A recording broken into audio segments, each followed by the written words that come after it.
Yeah, that's called what's lazy. It's not right. The other 10 minutes. So what do you want to start? Okay, let's go there now.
The Varsity Match 2024, and this is what it's all about.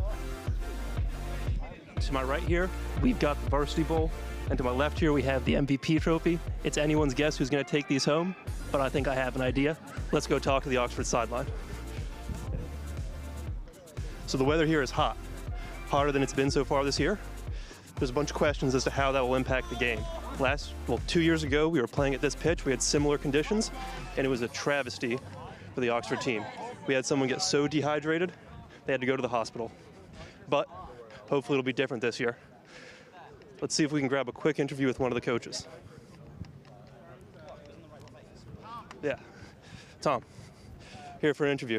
I hear it's gonna be a big game today. Should be. I want to know one number starting off. How many turnovers are we gonna get? How many turnovers? I always ask the defense for at least one. I'm aiming for 3. Aiming for 3. How does that compare to previous varsity? Previous varsity, we had, I think, 1 last time. We had think, won the year before, so we're trying to up that, really. Last year, we really got a lot of our kind of extra possessions on special teams rather than on defense. And that was going to be my follow-on question. How big of a role do you think special teams will play in this game? It's key. Like, we lost this game last time here on special teams. It was two touchdowns apiece, and they converted their PATs. We didn't. So it is absolutely crucial, and we've been working really hard on our special teams. Are you expecting any more field goal blocks this year, like last year? Oh yeah, we'll work for it for sure. See if we can return one to the house. And who are the defensive players that we should be looking out for? Who do you think are going to make the big plays today?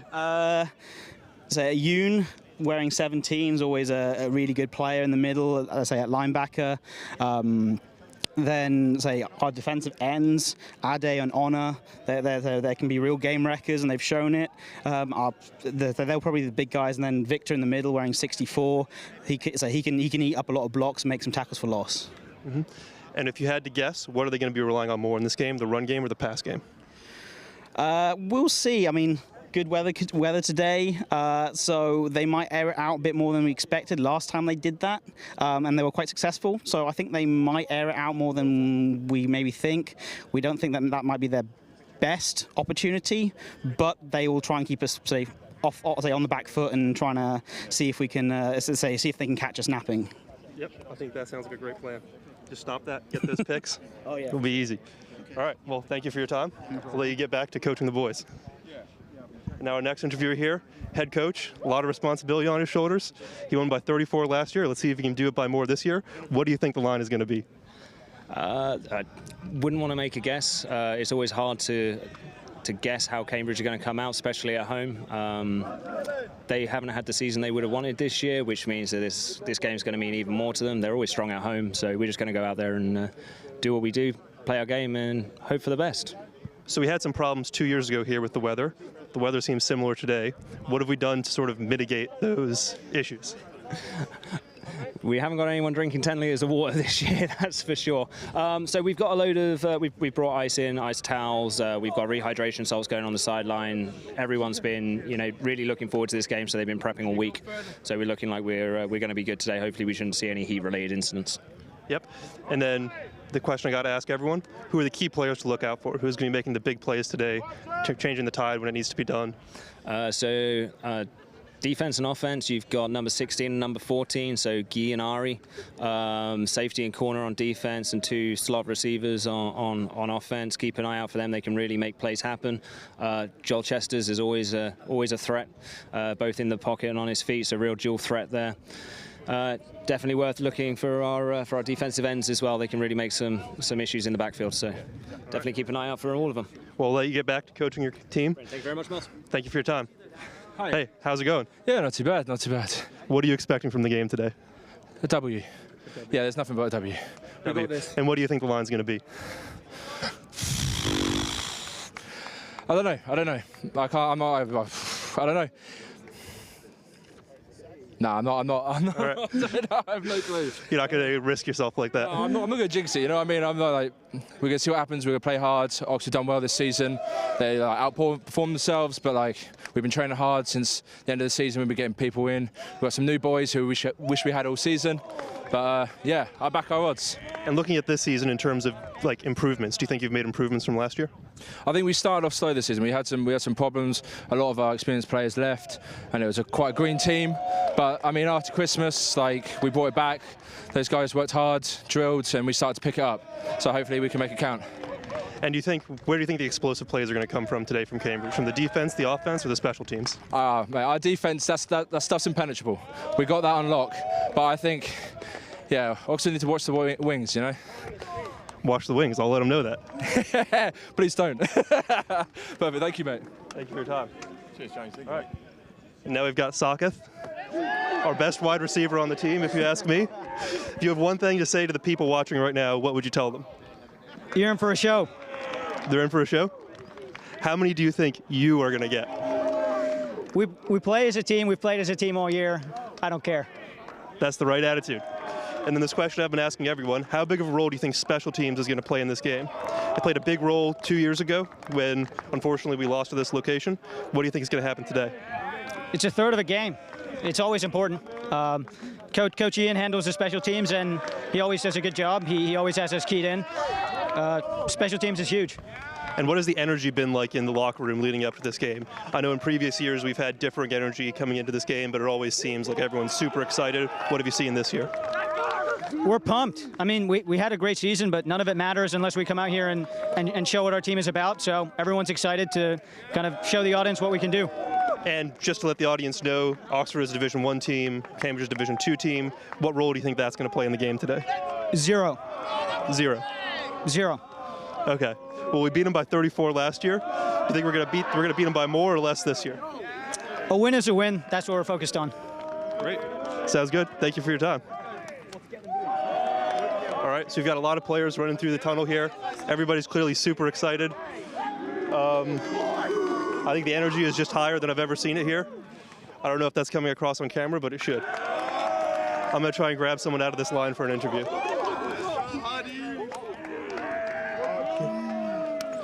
We've got here Yoon, if you ask me, our best defensive player on the team. What do you expect from the game today? Well, as the reigning 2022-2023 DMVP, I'm expecting a shutout this year. Yep. Yeah, so we beat them by 34 last year. What are you expecting this year? That's just the baseline standard, you know. We're here to show them the difference between a Div 1 playoff team and a Div 2 team. There's nothing personal. We're just here to make a statement, to really, you know, for scientific purposes, just to show us what the difference is. So you think there is a difference between a Division I and a Division II football team? I guess we'll find out. Find out. We found out last year. And who are you expecting, other than yourself on defense, to make the big plays today? I think we have a crazy strong secondary this week. I think I take our secondary against any passing offense in the entire league. So that's where I'm thinking a lot of big plays are going to come. Someone just came over and said we need to look out for our wings. So I'll pass it on to you. Pass that off to the rest of the team. Look out for the wings. Thank you. Thank you for your time. And then we're going to send it back up to the boys at the commentating booth, and they'll get us started. Good afternoon, everyone. Welcome to the 17th annual Varsity Bowl, where the Oxford University Lancers are taking on the Cambridge University Pythons. I'm David, and I'm joined with Daniel here, former quarterback for the Cambridge Pythons, and David, a former running back and defensive end for the Lancers, who's terrified us for the last few years. I think we could very much say the same about you as well, Daniel. Remind us what happened here 2 years ago. Well, 2 years ago it was indeed a famous win for the Pythons on this venue, very similar weather, possibly the same date I think. It was from 12 points down in the third quarter, we launched a fourth quarter comeback with 2 late touchdowns to win the game 14-12. And I believe those touchdowns were scored by yourself, Daniel? No, I didn't score those touchdowns. I did score the 2 crucial extra points, however, which, as we've heard from miles down on the pitch, special teams is going to be a big factor today, as it was both last year and 2 years ago. Absolutely, absolutely. So what do you think we can expect here today, Daniel? Well, I think it's going to be a tough battle. Obviously, the expectation coming in, Oxford are playing a division above Cambridge and have had a very successful season. Cambridge had a very tough start to the season, as James Tomling, the president, was just telling us, but have turned it around since Christmas and hopefully have continued improving since then. So we can look forward, hopefully, to a close game. Certainly, ideally, would be closer than last year. From my point of view, something similar to 2 years ago would be perfect. So hopefully we see something like that today. Yeah, I think it's best as well for those who are watching at home to have an entertaining game that is end-to-end. You don't know what you're going to get. And I think that's one of the best things about varsity. Varsity, you never know what's going to happen, even though seasons may differ between the universities.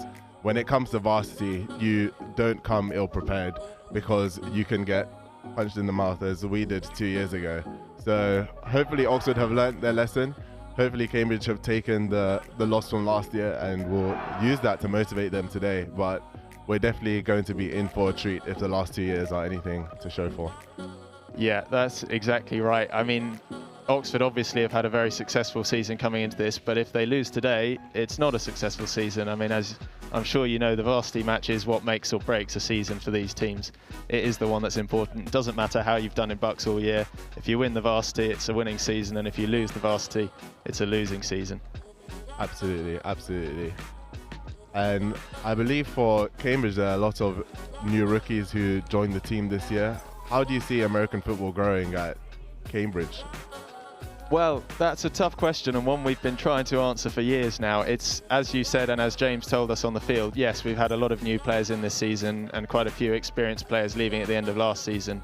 Oxford obviously have really shown us the template, I guess, in how to grow the sport within the university. So the Oxford team has come on leaps and bounds in the last few years with funding and stepping up and gaining a pitch in Oxford, and now players on scholarship. If we can try to recreate that model here in Cambridge, that's what we need to be looking at going forward. Not just more players next year, but really growing the entire club, our facilities, everything we can. That's what we're aiming for. Yeah, and the fact that we even have a live stream here today, some of you who have been following American football between Oxford and Cambridge over the years would know, I think 3 years ago, the quality of the live stream was not very watchable. But this is just evidence of how the sport is growing, and we really hope that, you know, high tides raise all boats, and that as American football grows at Oxford University, that hopefully that would also trickle down to Cambridge as well, and it would raise the level of American football between the two universities. Yeah, I think as you said, we've come so far even in the last 3 years with Oxford leading that charge, but if Cambridge can do something similar to get on the same level, we can keep growing this event, because this is the centerpiece of the season for both teams. So if we can keep improving, as we see with the quality of the live stream today, which is just fantastic.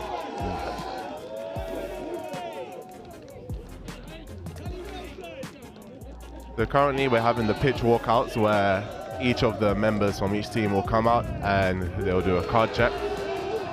It also gives them a chance to hype themselves up as they prepare for what is going to be an exciting game.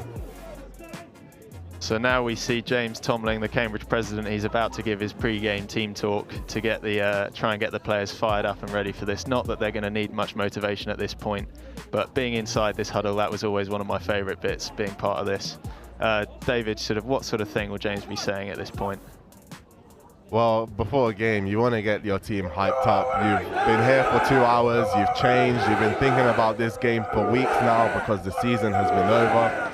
And as you can hear them, they're trying to get themselves pumped up and ready for the game. Let's see if it will help them in the coming moments, but it's very important. Before your game starts, you want to get your adrenaline going, you want to get your energy up so that from the first play you can come and you can make a difference.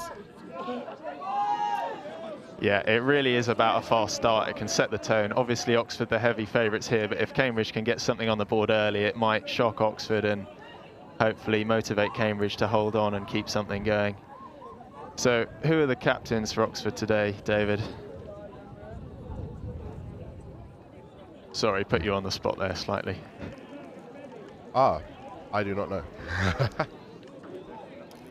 But currently we have Ari, who plays wide receiver, Joel Chesters, who's a quarterback, Yoon, who is linebacker, and Tom Ricketts, who is also linebacker. And I believe they are the Oxford captains for today. Yeah, and on the Cambridge side, we've got James Tomling, the president, number 69, Alistair Wilson, who will be playing linebacker today, but has previously played cornerback and running back in these varsity games. Joe Cooper, who will also be defensive back, and then Max, the new German quarterback, who really has come on a long way this season, delivering some very impressive performances post-Christmas. Tails it is. So what are you going to do? You're going to receive. And which end are you going to go to? You're going to kick that way. Okay, if you turn around.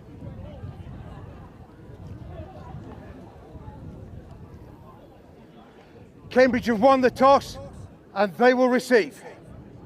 Okay, and guys, shake hands, back to the sideline and let's get this done.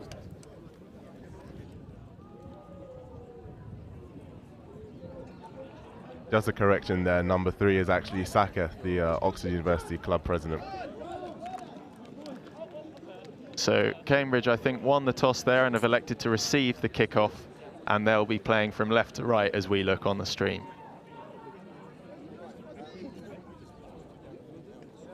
Charles Kelly alone on the field, looking confused at the moment.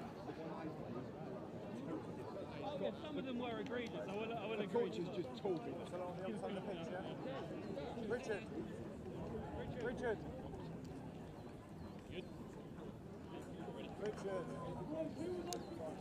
So deaf.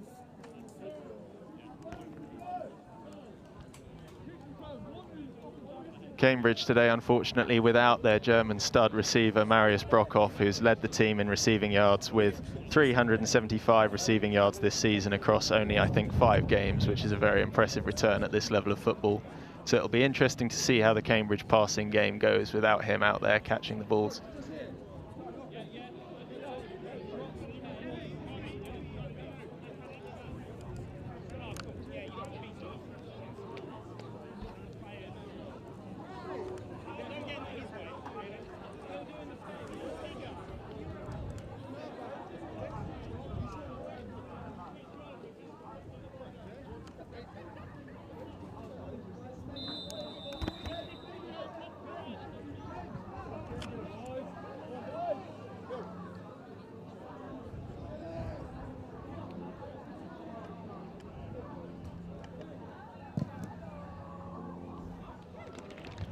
And is out of bounds from Oxford.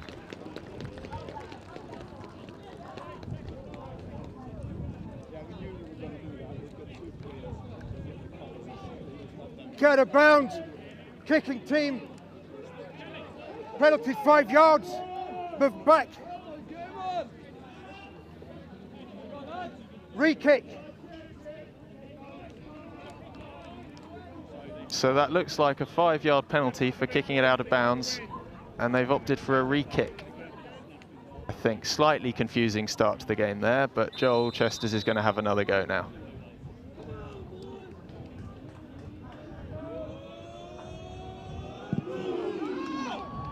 A good kick from Joel, and it's a touchback. I believe Cambridge will be starting on the 20-yard line.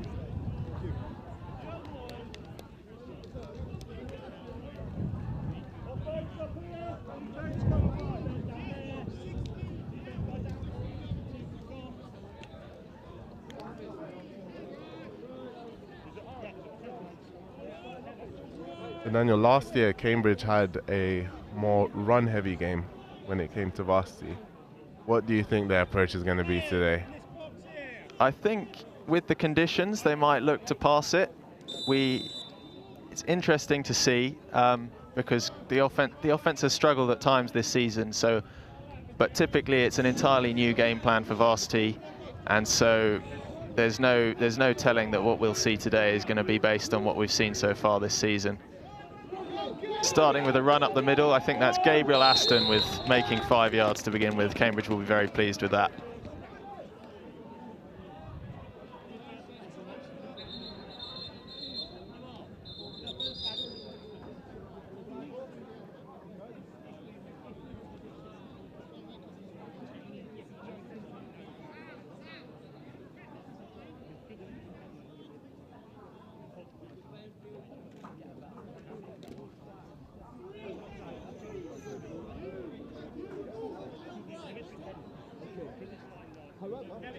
Definitely establishing the run early on will be important for any momentum Cambridge can get in this game. So a few more runs like that will go a long way to bringing the Oxford linebackers down and opening up the pass.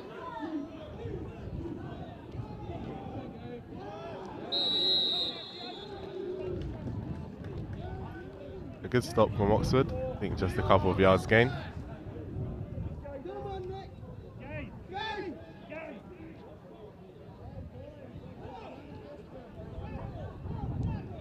And I believe that tackle was made by Yoon, who was the Defensive Player of the Year last year for Oxford, showing why he's an important player for the Oxford defense.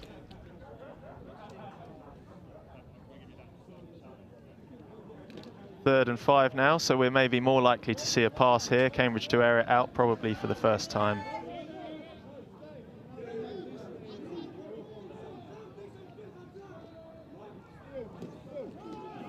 No, another run round the outside. And that looks good for first down, but there's a flag on the far side. There were some good yards after contacts that I think just took him over the first down marker. Well, let's see what the flag is for.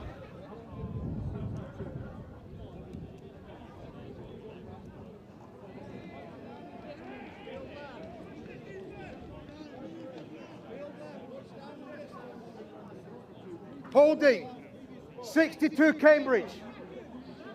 10-yard penalty, repeat third down.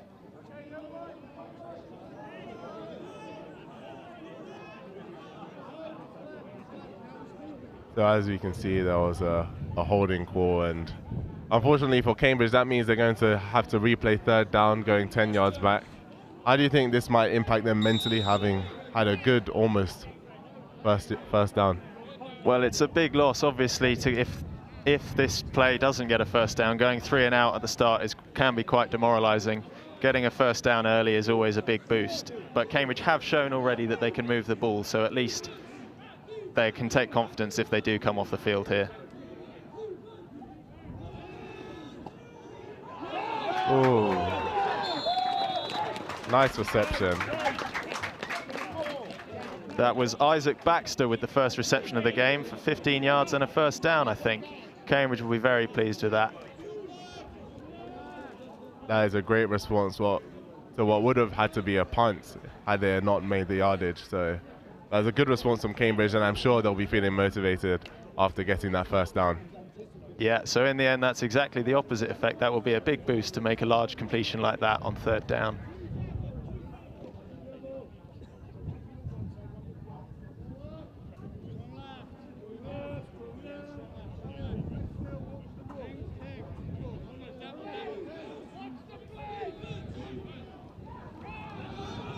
Gabriel Aston up the middle once more with a bit of room. What type of season has Gabriel had? He seems to be a key running back for Cambridge's offense. Yeah, so Gabriel's handled a lot of the workload for this year for Cambridge. He's had 42 carries across 5 games, which actually leads the team in carries by quite a lot, for 126 yards with an average of 2.6. So not too many big plays, but he's really been the workhorse back for Cambridge this year. A rookie last year, he's really grown into the role, and he's, as we see here, he takes the carries up the middle and makes the hard yards for Cambridge.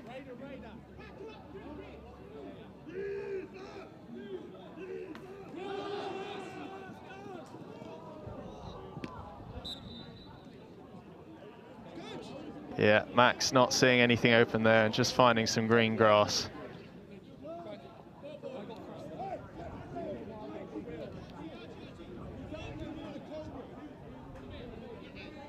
Oxford making a change on their front line, I think taking out Archie and bringing in rookie Victor, I believe.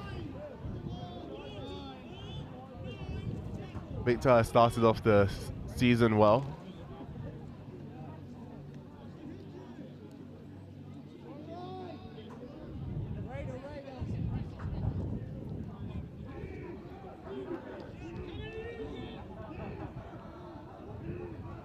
Third and 8 now, back to pass again.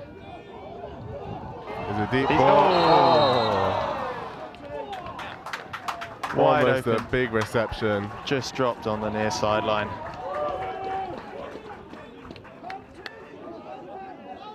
It seems that Cambridge are going to punt after that failure to make the first down on the reception.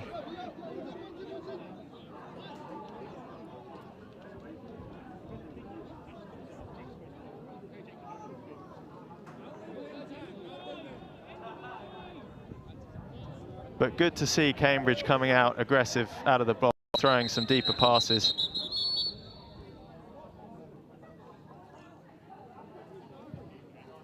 Thank you. Timeout called, Cambridge. It's the first timeout of the half. One more on the field. Why did you come off? What do you think Oxford must be thinking after having forced Cambridge into a 3 and out? Well, obviously they're going to be pleased. As a defense, all that counts is making the stop, and getting Cambridge stopped so deep on the field, it's going to probably result in some good field position for Oxford. But Cambridge have shown that they can move the ball. bouncing. And so it's not been a totally dominant defensive performance so far. So we're looking at an exciting start at least. Good field position for Cambridge too on that punt.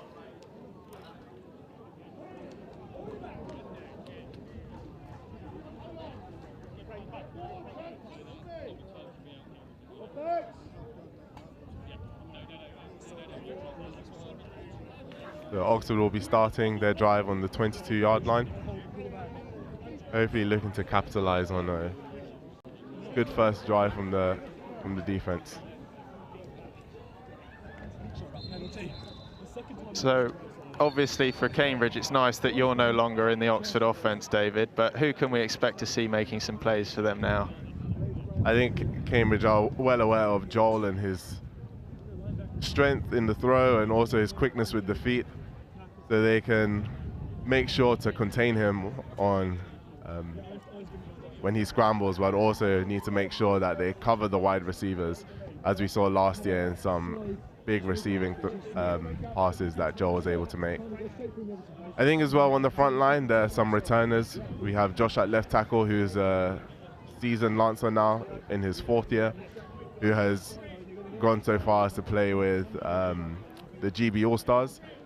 And I think that left side would be a strong side for Oxford to exploit, knowing Josh's strengths. Oxford with an empty backfield here, so no running back in on the play.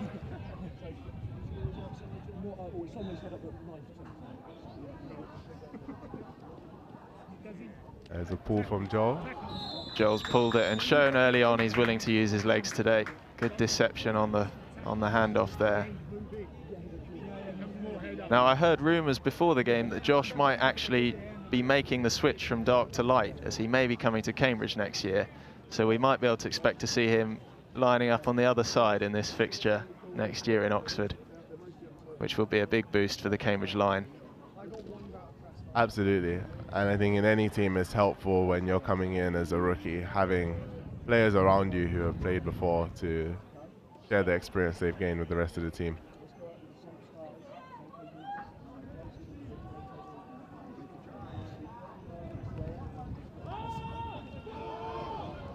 Nice pass and good reception and good yards after contact. A big play from Oxford, great pass from Joe and a great reception.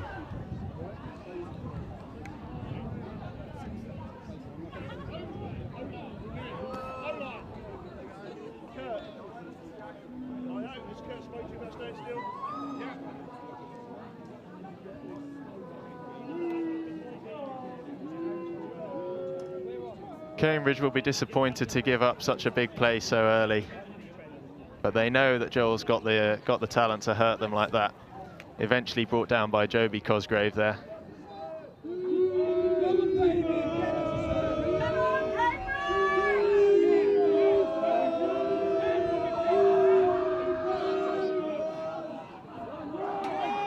There's a fake once again, and big hit on Joel, who managed to stand his ground and still gain an extra yard after contact. Joel showing early on that he's willing to run hard and run often.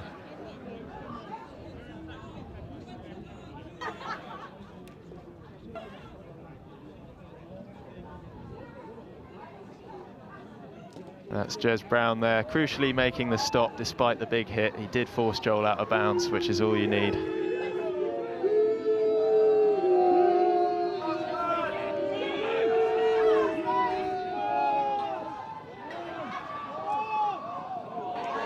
A good pass and a great reception, and it's a touchdown.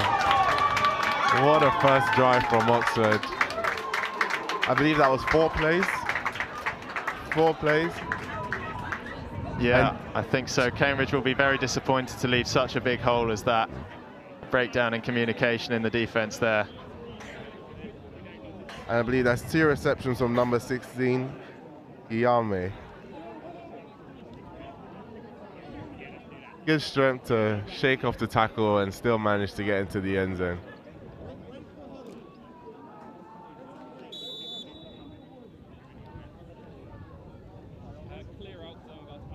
And also what we saw there was some of Joel's gifting. Off of the back foot, still able to throw a touchdown pass, almost, what, 40 yards. The extra point is up and good, so that's Cambridge 0, Oxford 7, midway through the first quarter.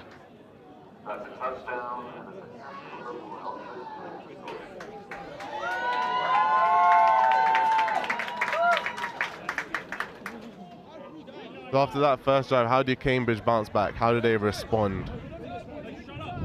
Well, they've got to remain confident. I mean, they showed early on they can move the ball, they can make plays today, but they've got to defensively make sure that that can't happen again. That was all too easy for Oxford there with that wide open receiver.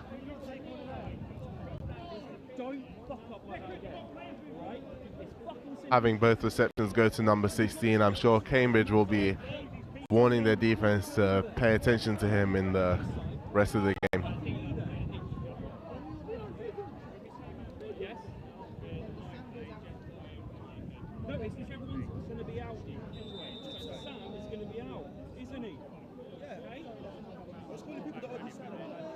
Joel to kick off again.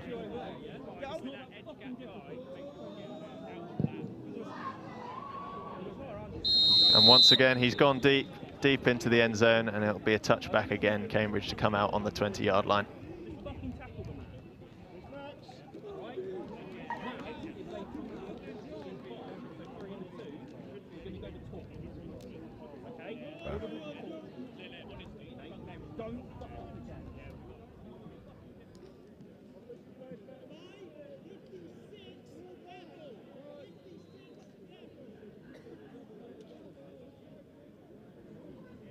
Cambridge will be looking for a bit more on this drive, so we'll see what offensive coordinator Coach Wallace can cook up. He was head coach here 2 years ago and masterminded a famous victory, so hopefully he's got something like that coming here now.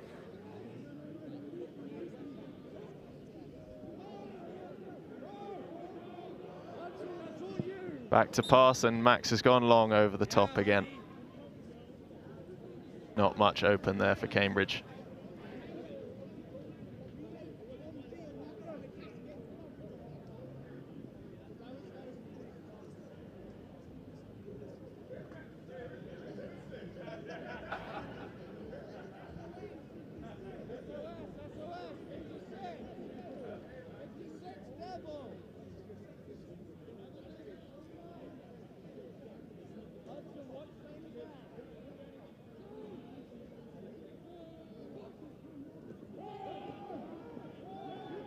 Cambridge running left, but met immediately in the backfield. I think that's Gabriel Aston held up again, putting in the hard yards.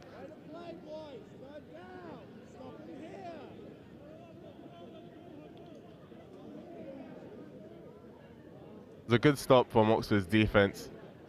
And also defense on the front line. They've got Tom Dingwall, who is now in his third year playing with the Lancers, actually transitioned from wide receiver to defensive end and has shown over the last 2 years what he can do on the line. And we've got some rookies stepping in. We've got Beauclair, number 50, and we've got Archie, number 77, who have been crucial for Oxford this year on the defensive line.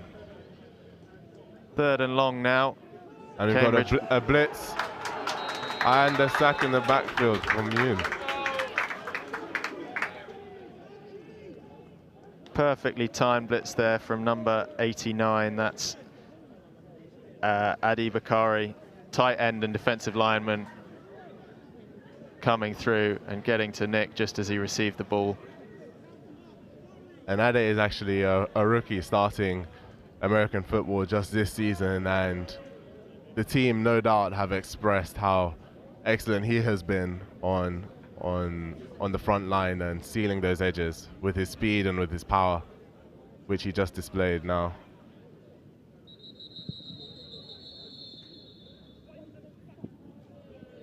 I believe there was a flag on the play. Looks like a false start. start. Offense, number 21. 5-yard penalty, repeat 4th down.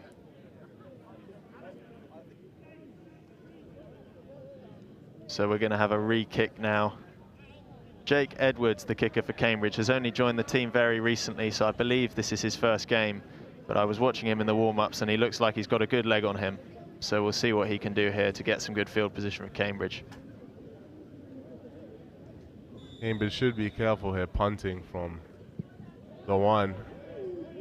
Oh, and the kick's being returned. Good reception again from Guillaume. He has started off the game very well. 2 big receptions and being on high alert to catch that short punt and make some extra yards back. Very well chased down and tackled there by Charlie Wright, the defensive lineman. Cambridge now have a big job to do. Oxford are starting their drive on the 37-yard line, which means that they can't have any rooms for slip-ups.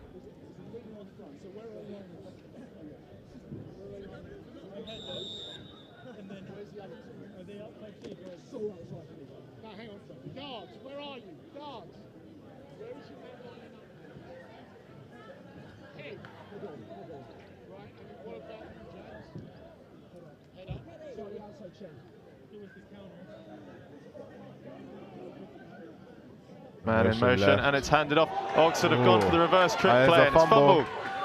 But it's recovered. That is a big play from Cambridge, and that is exactly what they needed to drive Oxford back all the way down to Oxford's own 42, and this must surely motivate Cambridge now to come out strong and to finish strong as well. That's a fantastic play by Charles Kelly, getting off the line quickly to break that up before the second handoff could be thrown. Do you think that's a case of Oxford trying to do too much too early, David? You can see what they've tried to do there. They've tried to have a motion and then also pitch it back to a player running in the other direction. Had it had worked, there was lots of space there to be run into, but it looked like it didn't work for them. Now a change at quarterback there for Oxford. Joel Chester still on the field, but not taking the snap.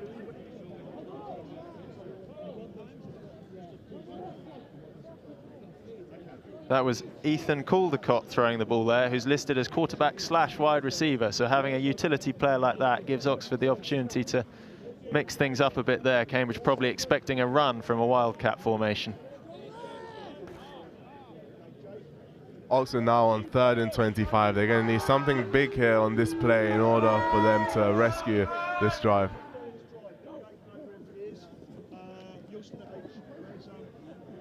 And he's scrambling. There's space to run into. And that is unfortunately incomplete. Ari just again missing the catch. And I think based on how far he needs to go to get first down, is definitely going to be a punt from Oxford. This has to be encouraging for Cambridge. Yeah, I mean, that was a fantastically big play to stop that trick play from Oxford and force them back. Definitely Cambridge can take some heart from that. Interesting to see Ethan throwing the ball there again and not Joel. Oxford clearly trust both their quarterbacks today.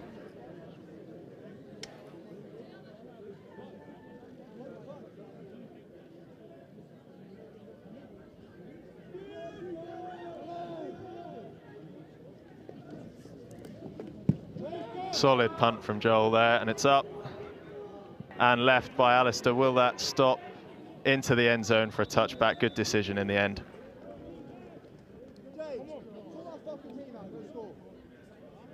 Oxford very close to downing that on the 1-yard line, but Cambridge are fortunate enough that they're going to have a decent starting field position now.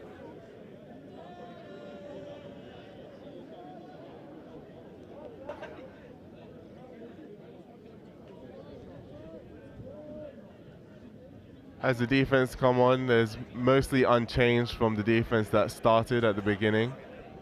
Seems that Oxford are relying on a lot of their strong defensive personnel.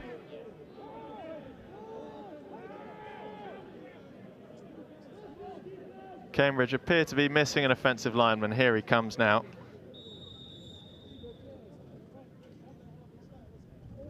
That's Hao Zhang, the right guard, running onto the field.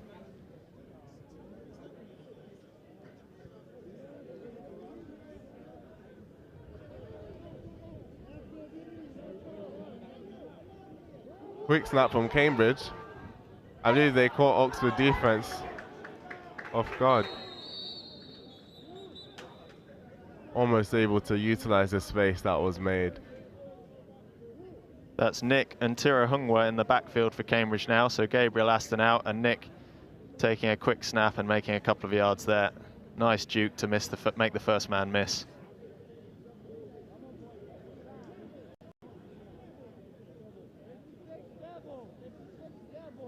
Cambridge clearly hoping to move the ball steadily here. Going for short yardage plays at the moment.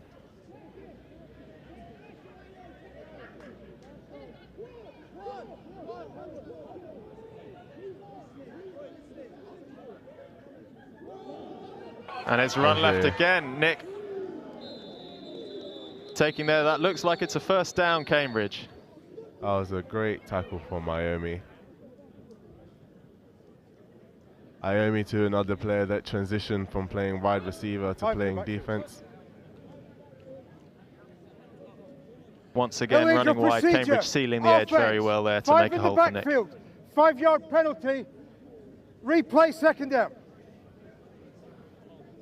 A 5-yard penalty there for Cambridge for having too many men in the backfield.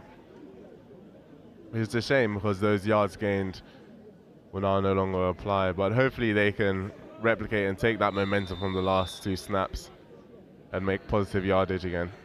Cambridge offense have really hurt themselves with the penalties starting in this game, unfortunately.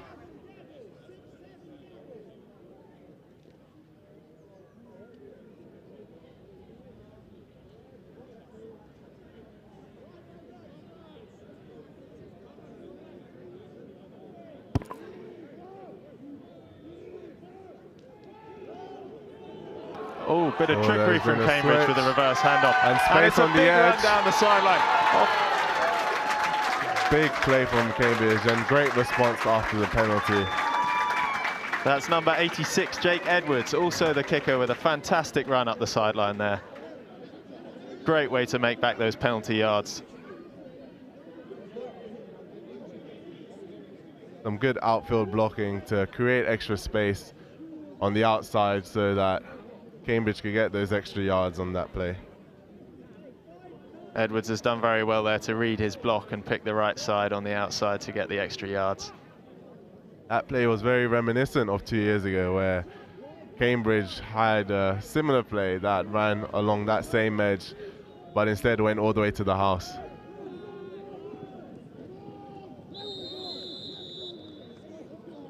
Good stop from Oxford. James Tomling, number 69 there, pulling around to his right. I tell you what, that's a fearsome sight seeing him coming around the corner. But it's a reassuring sight as a running back when you've got to put in guards to run behind. Oh, yeah.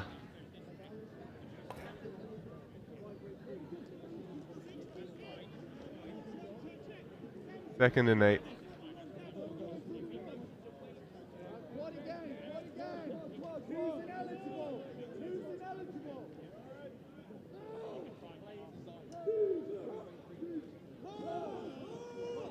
Screen pass short to Cambridge. And he runs back into traffic and sadly gets tackled again.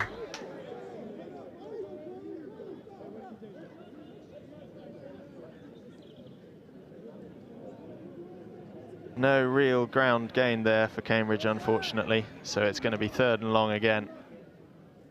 Let's see what happened then again.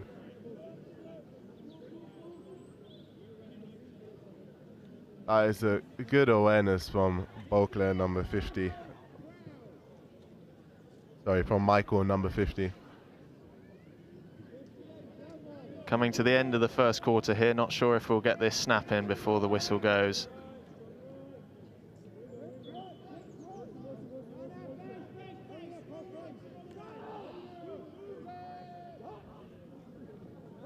Blitz coming. And Max a good scrambles. scramble from the quarterback. And a good hit as well. Hit just short of the first down. It was a great play from Cambridge. Good heads up from the quarterback to see the pressure coming and to make use of the space on the outside.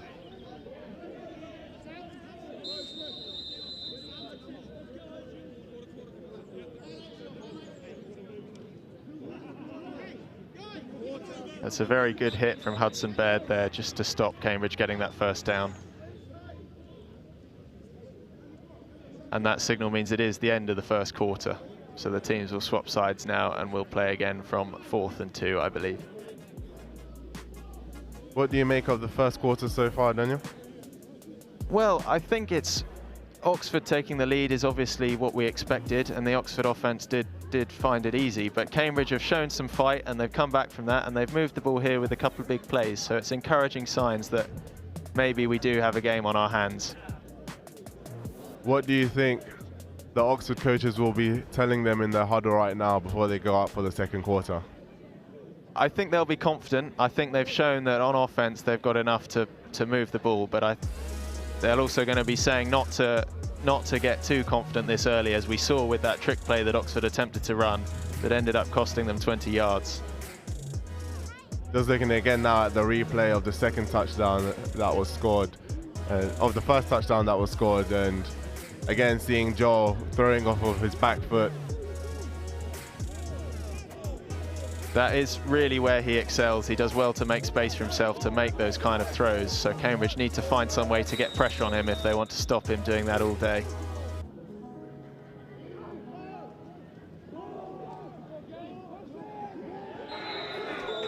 And stop short of the first down. That was Gabriel Aston again, unfortunately, I think just for 1 yard. So it's going to be a turnover on downs exactly on the halfway line.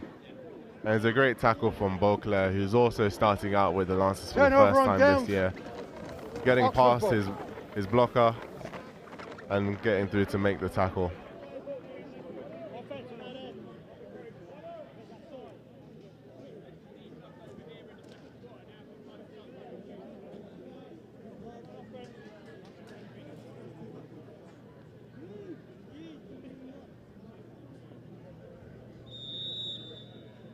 Looking at the size matchup between the Oxford Lancers front line and Cambridge's defensive line, it doesn't seem to be a clear difference as there was last year. Yes, last year it was definitely an obvious size difference, but it's still looking like a fearsome battle, and Joel does well to escape the pressure, throwing to his left just over the top of his favourite target, number 16. Just throwing a bit too high there again.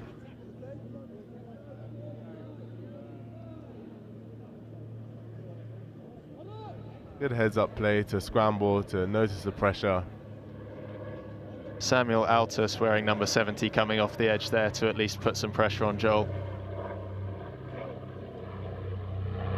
He's difficult to keep in the pocket though. Did you find that last year playing defensive end in training? I think even playing as a running back, you find that it's difficult to keep him in the pocket because you're supposed to be blocking for him and you realize he's nowhere to be found.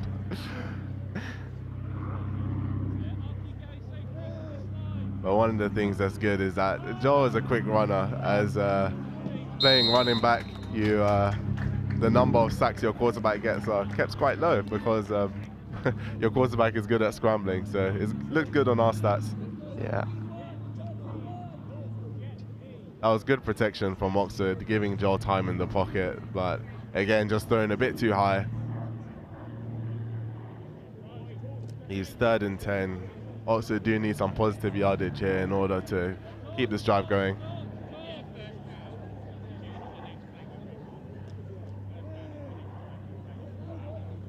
Joel back to pass again. Plenty of time this time. Again. Sam, good protection and good running into the space from Joel's Joel. off, but there's a flag again down. Using his feet. Fantastic run from Joel there. And making a good run. Let's see what the flag's for.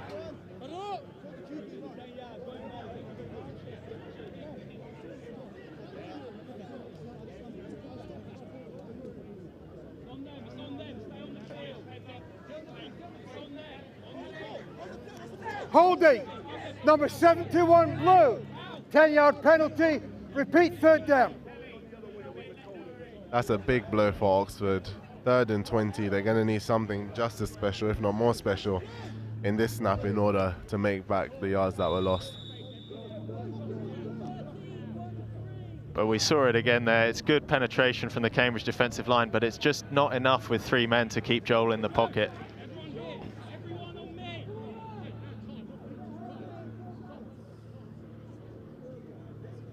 That was a holding call on number 71, Freddie Hawkins.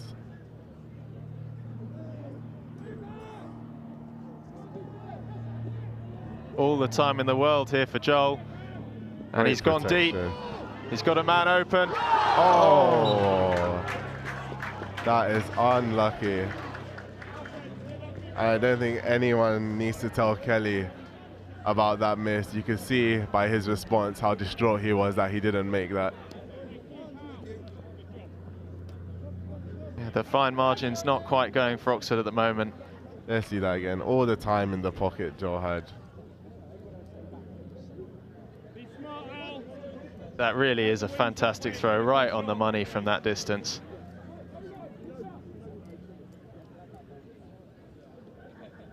Funny enough, for Oxford at varsity 4 years ago, or 3 years ago in 2021, Kelechi scored a similar touchdown with quarterback Will Szymanski, and that actually was... Oh, and it's a fake. Joel's taking off to his right, his left, sorry. And he's good for a good first one down. from Joel. He's going to go all the way. And he's taking it to the house. What a big play from Joel. And that is what having a talent like Joel on your team can do. That you cannot give him any space because he will punish you for it. There's a flag down in the middle of the field.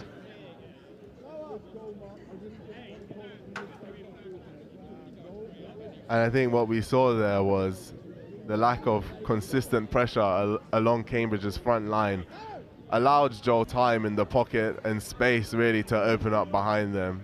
It was very important when defending to defend as a line when on punt so that the gaps don't open up in behind, which is exactly what we saw in that last play.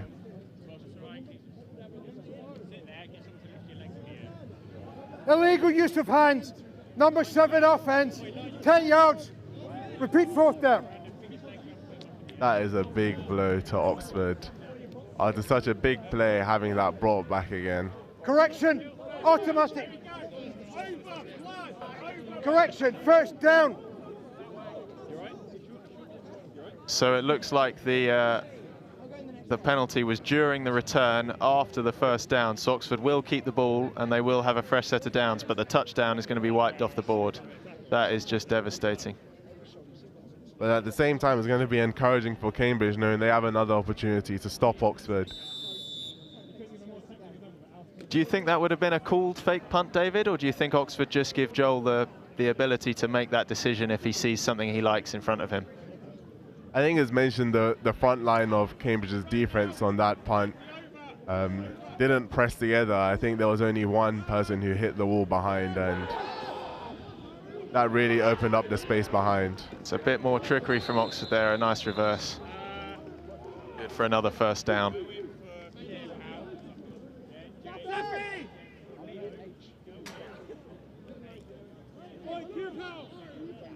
Even though the score is 7-0, I believe this is the first time Oxford are just almost approaching the red zone. So let's see how Oxford's short yardage situations work out, as it's mostly been big plays up until now.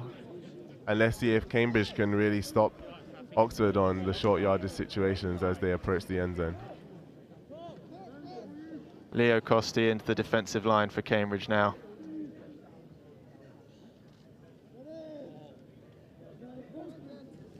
There's a motion. And it's handed off. Running around the outside, lots of space again. Good from Ari.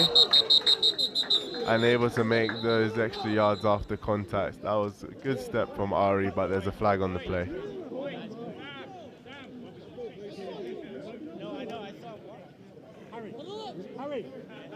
Hurry! Switch now, Sam. Yeah. Switch. Holding. Number 3 offense. 10-yard penalty. Repeat 1st down. Penalties really costing both sides so far in this game. Absolutely. As we see number 3 there holding on at the last minute.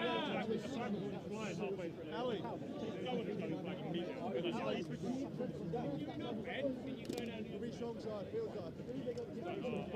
Luke, do you want to fill some waters up?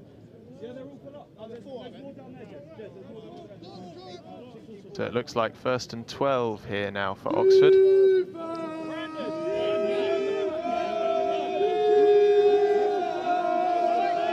There's the motion. Joel going back nice to his reception. right. And he runs back across. Kelly with his speed. There's space on the outside. And I believe he's ruled out at the 2. That was a great effort from Kelly, but good pressure from Cambridge's defense to make sure that they didn't give him an easy chance into the end zone. Hopefully we'll get another look at that again in slow motion and see whether or not he was out of bounds.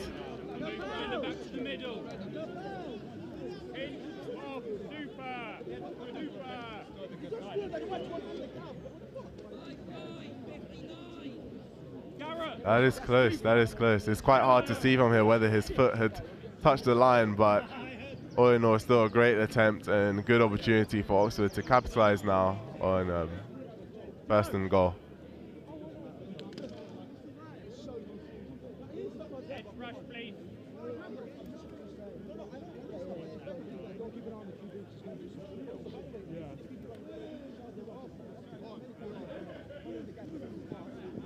Joel holds it, Joel goes pulls himself and walks it in. Walks it in. Another touchdown for Oxford.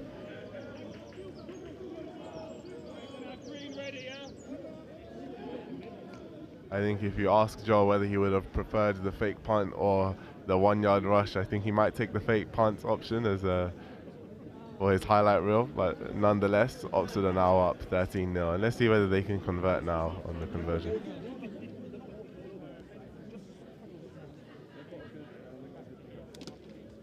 That's ended up as a very long drive for Oxford. How does it affect you being on the field that long as a defensive player, David? I think particularly with the penalties, it can cause fatigue. I think actually the holding calls that we saw can be a sign of fatigue from players where they don't have the energy to hold on their block for that much longer or to keep up with their defenders. The extra point is up and good, so that's 14-0 to Oxford now. It's still a 2-score game. Cambridge are still very much in it. We're only in the 2nd quarter of the game. But hopefully they can begin to get their offense moving before the end of the 1st half so that they come into the 2nd half narrowing the margins and able to bring Oxford back. The Cambridge defensive players coming off the field there looking hot and tired. Out there in the heat, being on the field for so long really can get to you.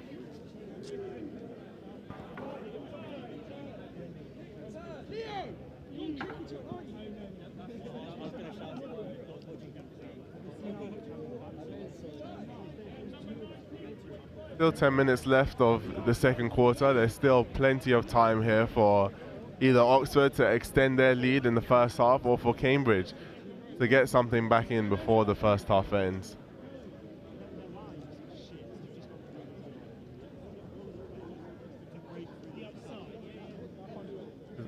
Knowing Joel has hit 2 touchbacks, I think it would be good for Cambridge's 2 receivers to step further back. Let's see if he manages to kick it back again.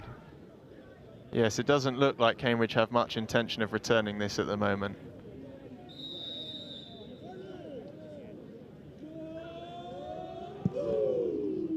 A good kick from Joel. The shorter squib, so we will see a return. And there's a good run up the middle.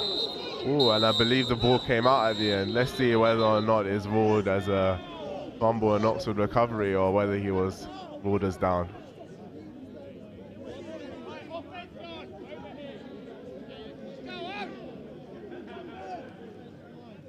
I believe number 32 for down on that play.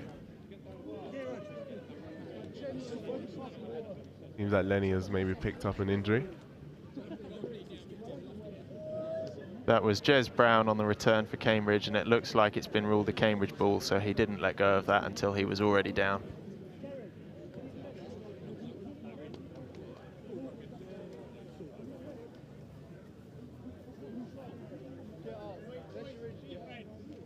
got to be encouraging for Cambridge. Their best starting field position of the day on the 33-yard line.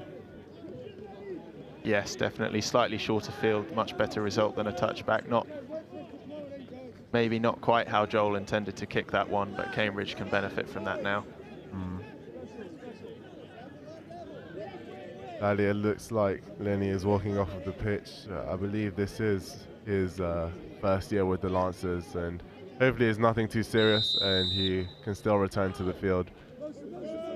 Now James Tomling in motion there for Cambridge, so they've moved him from guard to wing back. Again is a run, and I believe he returned to the line of scrimmage, but I don't think any positive yards there for Cambridge on that run play.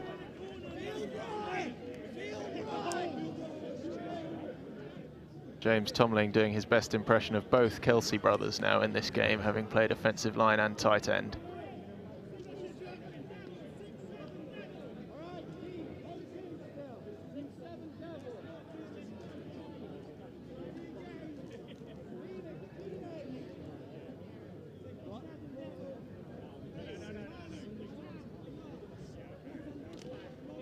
Let's see what formation Cambridge are going to come out with now.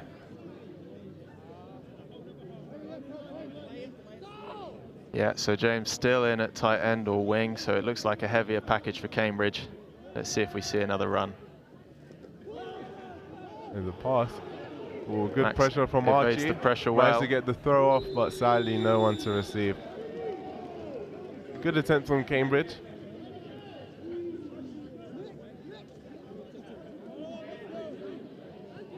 Cambridge not quite finding the space down the field with their receivers at the moment. Max is struggling to pick someone out, but it's encouraging that they're still confident in their passing game to keep sending these plays in.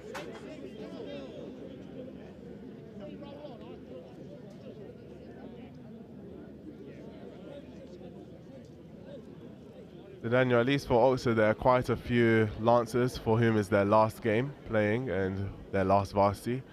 And for both of us last year was our last varsity. How do you think that plays into the motivation in playing out there in varsity? Well, it's a big part, obviously, because it's sad when it's your last game. I think last year I knew that was a lot of my motivation. I didn't want to finish on a low. A near sack and an interception.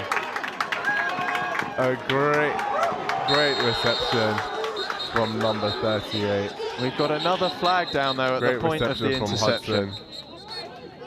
Could have been a wide receiver.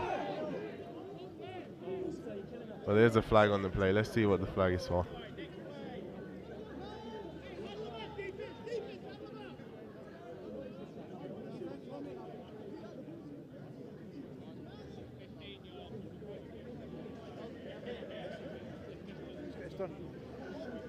Pass interference. Defense. 15 yards from the previous spot. Automatic first down. Well, that is a big call. That is a big call. I'd like to see that one again. Let's see it again.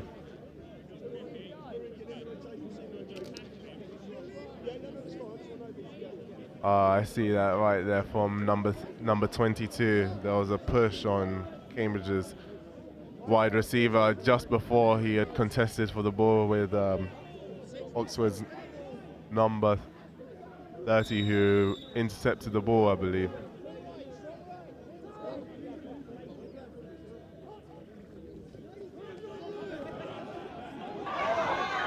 Oh, what a run. Oh, big hit from Cambridge, and great yards after carry.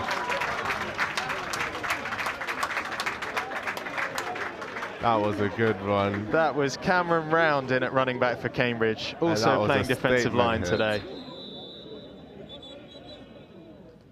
That is a statement hit. It is quite humbling getting knocked back on your back after going in for a tackle. And more of the same from Cambridge, I'm sure, will rally the boys and help them on this drive in order to get one back. That's exactly the kind of play Cambridge need for a possible momentum shift. That will really get them going on the sideline to see a play like that. Fantastic run from Cameron Round there. it seems Oxford's Charlie is down injured at the moment. Funnily enough, Charlie actually played for Cambridge some years back and is now repping dark blue. Charlie is one of the few players to cross the sea, if you like, as we heard Joshua may do next year. How do you feel it would be to do that? Could you ever see yourself in a PhD playing for Cambridge? That would be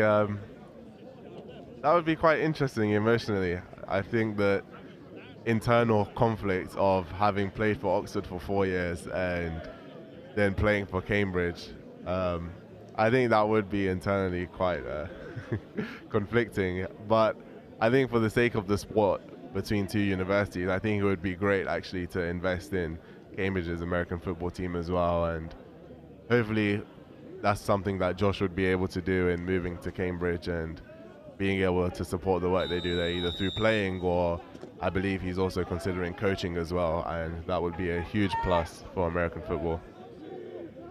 Yeah, that would be a big boost for the Cambridge Pythons. Ooh. And it's a fumble. It looks like it may have been recovered by Oxford. Let's see what the referee rules on the field.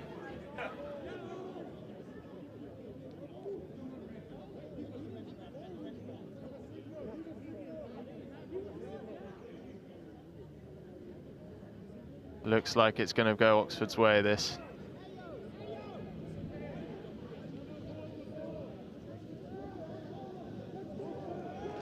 Yeah. And it's recovered by Oxford. And that's the beauty of American football. Things can just turn in the blink of an eye, in the space of a play. You go from being encouraged and having won the ball.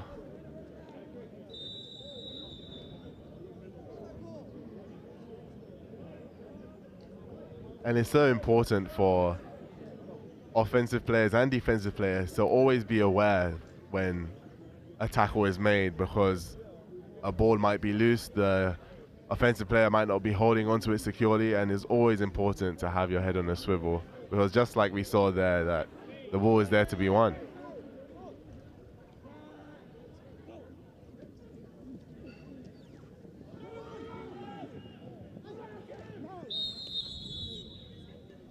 Good tackle there from Charles Kelly. Does well to hang on and limit them to a 2-yard gain there. I believe Ethan is back at quarterback. That was a good attempt there to run into the space that was made, but also great from Cambridge's defense to be able to see the quarterback rushing through the lines and to let go of his block and to make the tackle.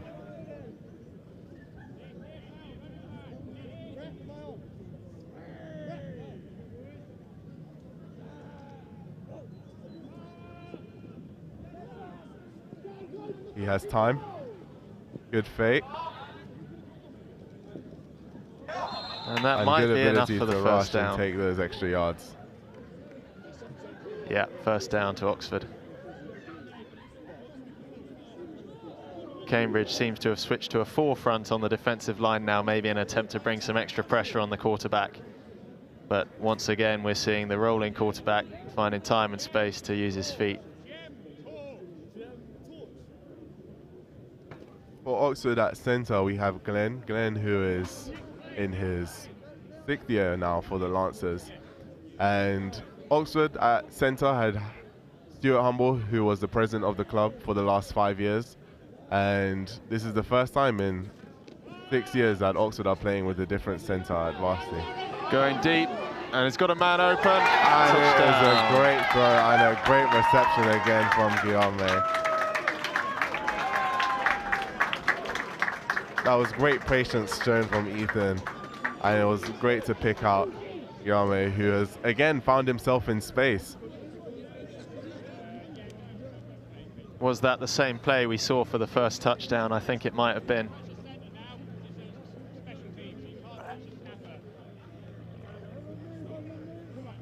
Yeah, same play again. We had a slant on the outside, pulling down the defensive back, and then the wheel route from the slot, just finding that space over the top.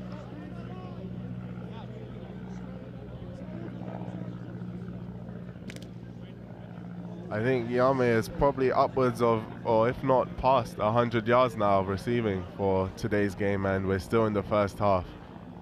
He's having a great game as someone who's just joined the Lancers for the first year, and I'm sure throughout the season he's been a big help to Oxford in being able to make big plays such as that and to be able to carry the team over the line in what has been a challenging year for the Lancers in Division 1.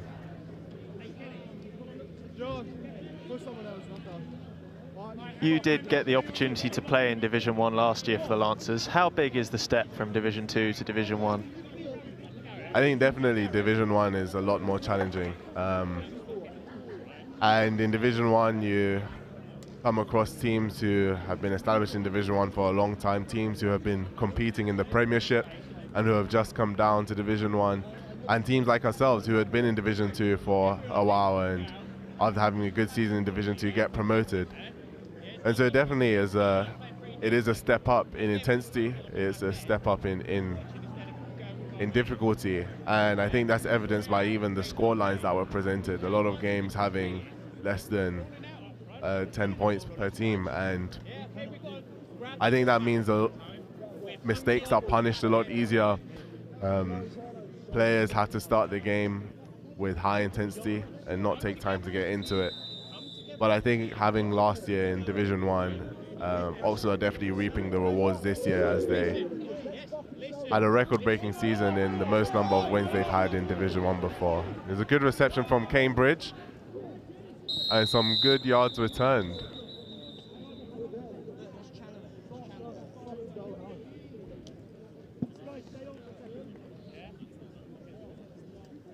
That was Ayo Akande on the return there, taking Cambridge back up to the 32. So similar field position to the last drive they had.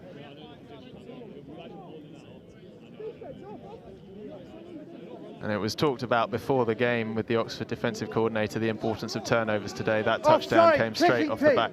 5 yards tackle. First down.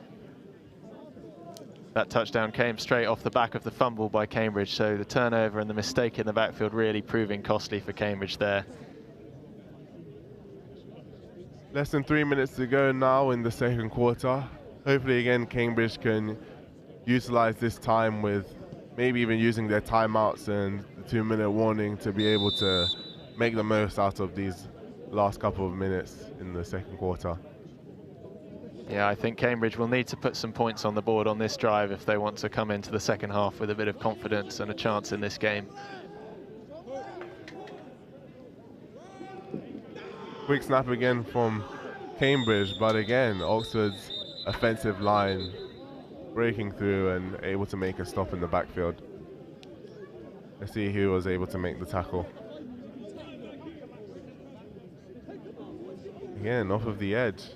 I believe that is Ade, Oxford's rookie, who has again proven to be very beneficial for Oxford this season. I believe that's 2 tackles for losses he's made now this game. 69 on the offense, 10 yards, repeat first down. There's another penalty. We really have had a lot of flags today. This one's against James Tomling for the Pythons, holding. So we're going back. Stays as first down, but 1st and 20.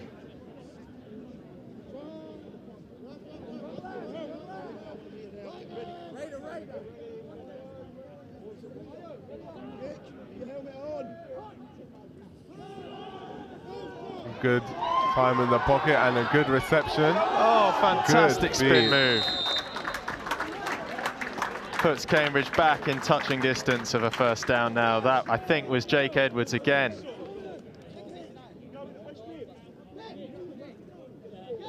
That was a great move, and it was quick release from Cambridge's quarterback as the pressure was coming. Really I think that's good. exactly what Cambridge are going to need. They're going to need some more intensity. They're going to need some quickness. They're going to really need to bring it to Oxford. 2-minute warning. Cambridge, you've got 2 timeouts left. So there we have it, 2 minutes to go in the first half. 2-minute warning. Oxford, you've got all 3 timeouts left.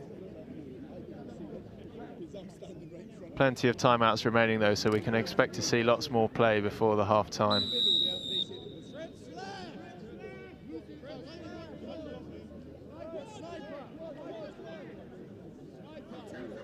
With just 2 minutes left, we expect Cambridge to utilise more of the pass game now.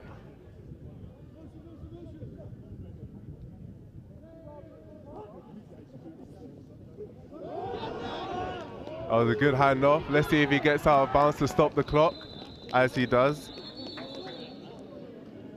Good run, good yards, and well done to get out of bounds to stop the clock. Fantastic running there by Nick and Tirangwa.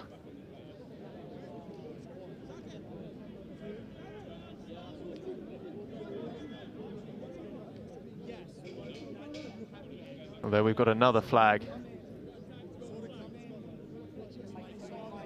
Okay. Illegal block in the back. Offense, 10 yards. Replay, second down. What number was it marked in?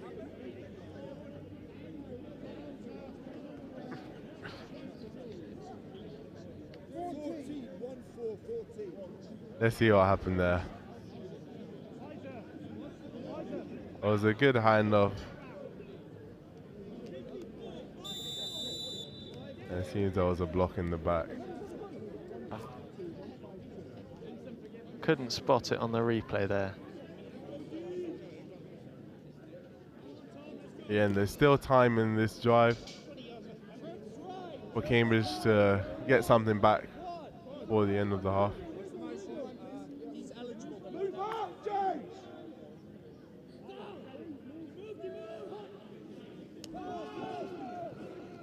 Cambridge going long, and he's got a man open. And oh.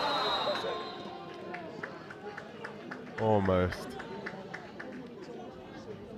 Unlucky from Cambridge. It was wide open in space. Really good pocket presence from Max there to avoid the rush and step up. Unfortunately just couldn't find the ball in the air, but that's the first time Cambridge have found a man open in that sort of space down the field, so that's encouraging signs. 3rd and long now, so we can expect to see another deep shot from Cambridge here.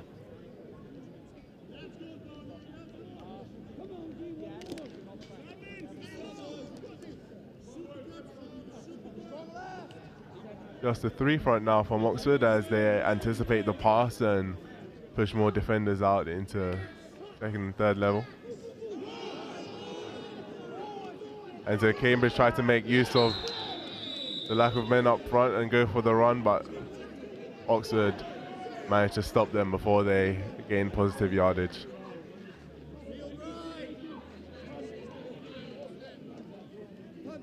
It'll be interesting to see what Cambridge do here. With just 90 seconds left of the half, they can either punt and risk giving it back to Oxford to maybe get a score before the end of the first half, or maybe they might go for it and try and see if they can get to the first down and nick something before the end of the first half. It looks like we're going to see a punt here. I think the quarterback's come off and they've got Jake back there to receive it.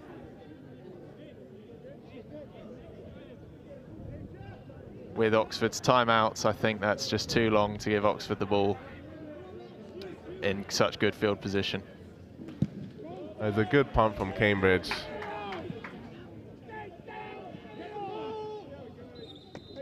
Very solid punt. That'll be down around the 15-yard line, which is probably Oxford's worst field position of the day.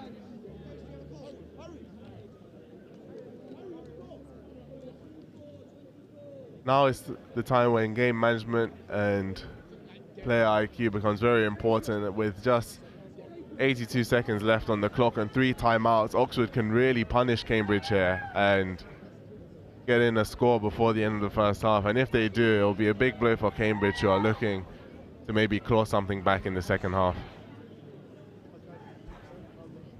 Yeah, it's crucial for Cambridge that they don't give up any more points here. But it's a long field, so if they can avoid the big play, that hopefully will be enough to stop them before the half.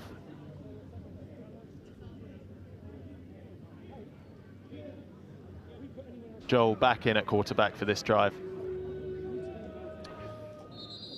And it's offside against Cambridge. Extra 5 yards. Looking to the second half, what do you think Cambridge need to do in order for them to get a result here today? Well, obviously the first thing is stopping the big play. Oxford have run the same play twice with that deep pass and scored on it twice. So Cambridge need to clue into how they're going to deal with that in the second half. And then it's about executing for Cambridge. They had that deep pass just now that was centimetres away from being a deep connection and possibly a touchdown. 89 blue. But it's also the penalties, and that's true for both teams. But the penalties have really pulled back a few big plays today. If Cambridge can cut those out and stop the big passing plays from Oxford, they can at least put themselves in a chance of launching some kind of a comeback in this second half.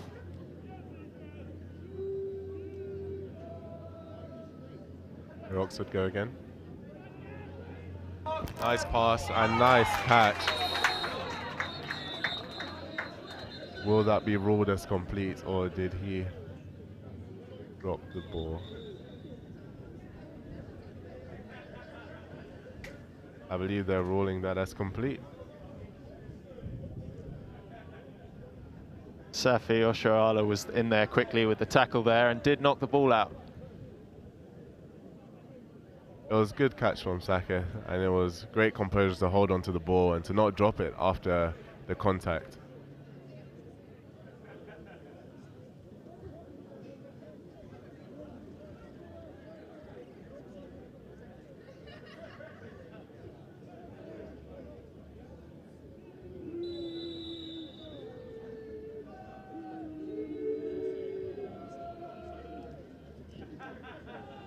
Good pocket from Oxford. Joel is scrambling again.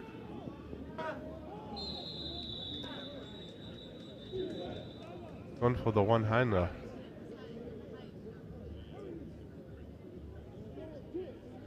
There's also a flag on the play.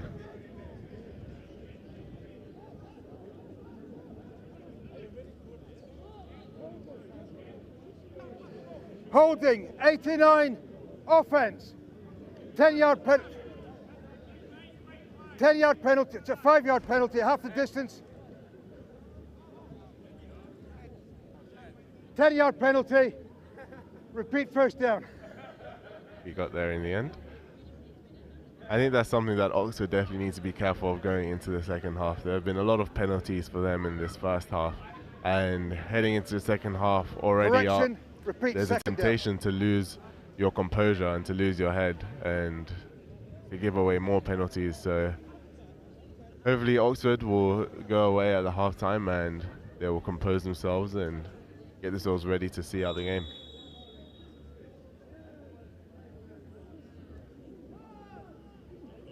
All the time in the world in the pocket. And steps up and goes deep. Oh, it was a great throw and just unlucky there by Sacketh once again.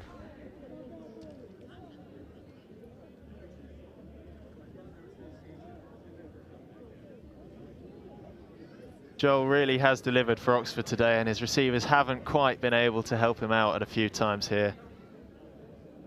Maybe the 4th or 5th drop we've seen from the Oxford team today.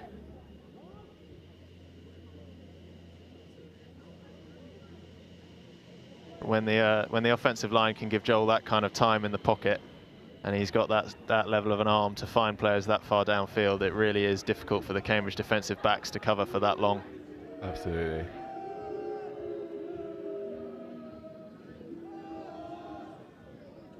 Again, good time in the pocket and a good block from Ade. And Joel again showing us what he can do.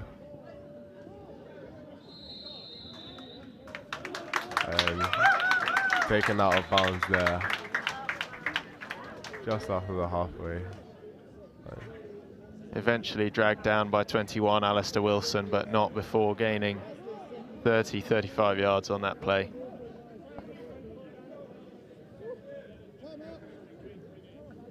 Oxford. As mentioned, there's a timeout from Oxford. They have 2 timeouts left. And I'm sure they're trying to see if they can squeeze in a touchdown before the end of the first half. Let's look again and see what Joel was able to do just now.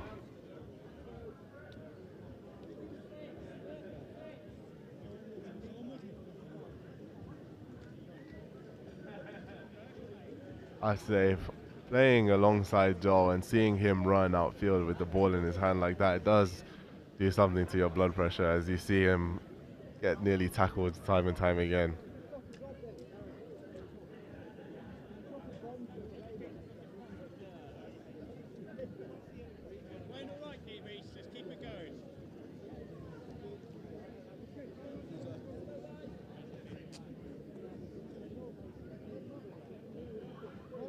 Let's see, Oxford still have 2 timeouts left, but I'm sure they're trying to look for something quite special here in order to get in a touchdown. There's still 47 yards left to the end zone.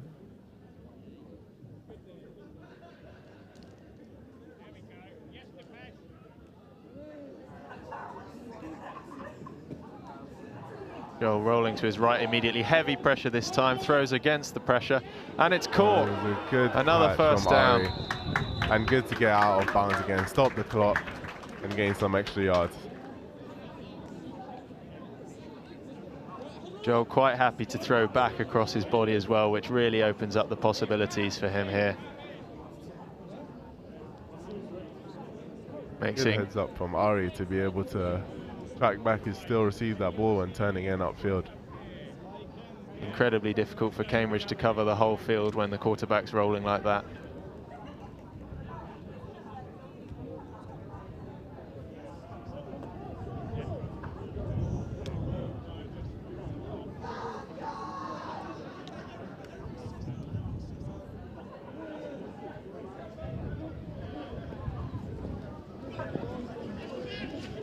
Rolling. It's a good throw and it's a great catch just at about the 2-yard line again from Ari. That was great heads up play, catch the ball. I believe both of his feet were inbounds. Let's look at that again. But so much space there on the right hand side for Joel to run into. Oh, and there we just saw Ari with the heads up play to make sure both his feet were down before he went out of bounds. Joel is so comfortable throwing on the run, it's giving a really difficult job for the Cambridge defensive line to get any pressure at all on him.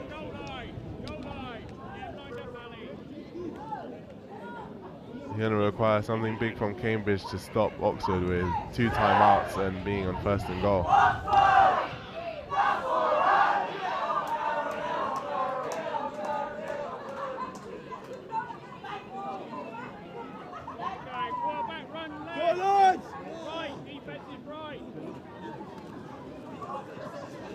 He's rolling, there's pressure, and there's a catch again from Yame. I believe that's his 3rd touchdown of the day.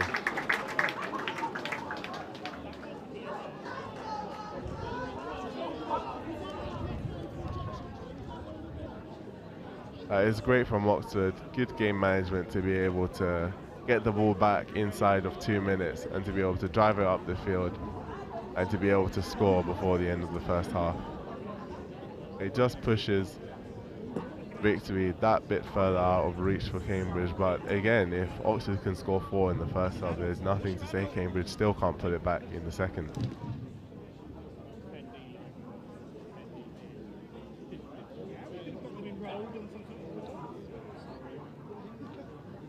Oh, it's 3 for 3 for extra points today. Let's see if he's able to get the ball. And he does. There's a bit of pressure coming from the outside, but Joel still with composure able to get it through. That's the end of the half, right? Defense.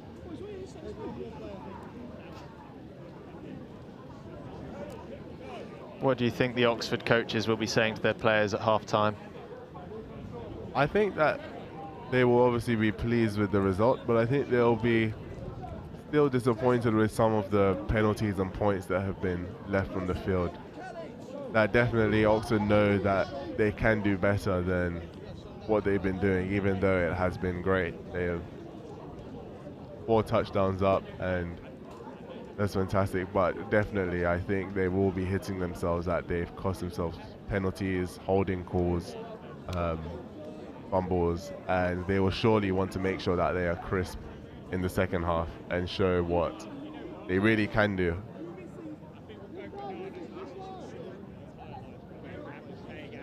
Cambridge returners are still standing very high up. So a good kick from Joel will put the ball well over the top of them as they line up on the 20-yard line.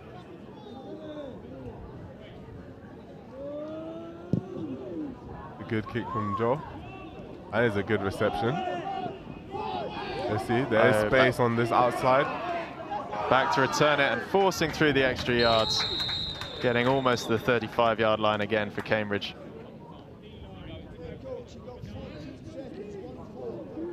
Again, making it past the 30-yard line on Cambridge's return. I believe Cambridge still have 2 timeouts, so there's nothing to say they can't do something special here.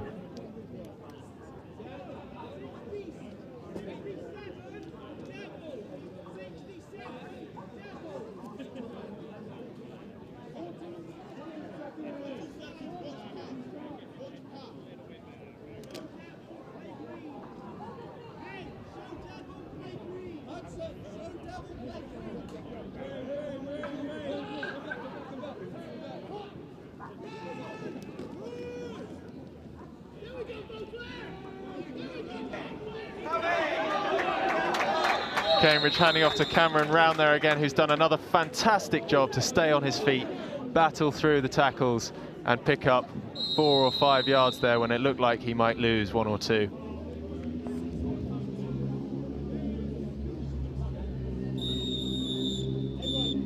believe that's the half.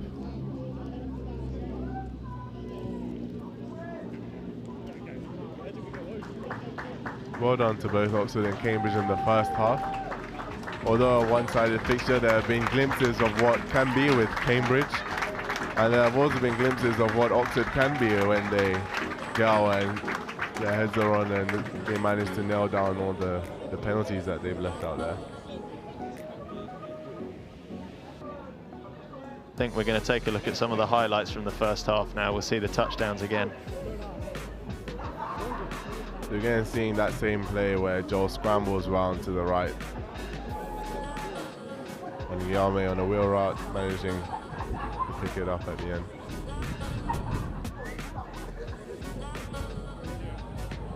So same play again now. There we see Joel making the space for himself and just lofting one up there when it's that wide open. Cambridge making it easy for Oxford on that play.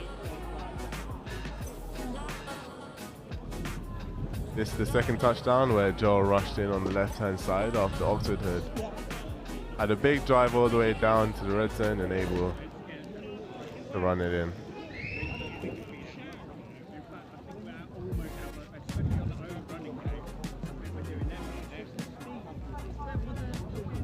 Next again, we're going to see a similar touchdown to the first. I think this play has really hurt Cambridge today.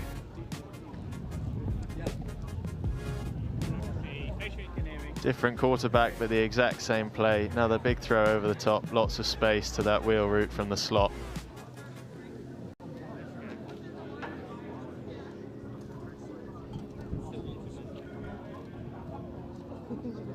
As we look back at it, we can see there's some good coverage from some good blocking from Oxford's front line there, and giving Ethan a long time in the pocket to be able to have the time to make an accurate throw there again to Yame.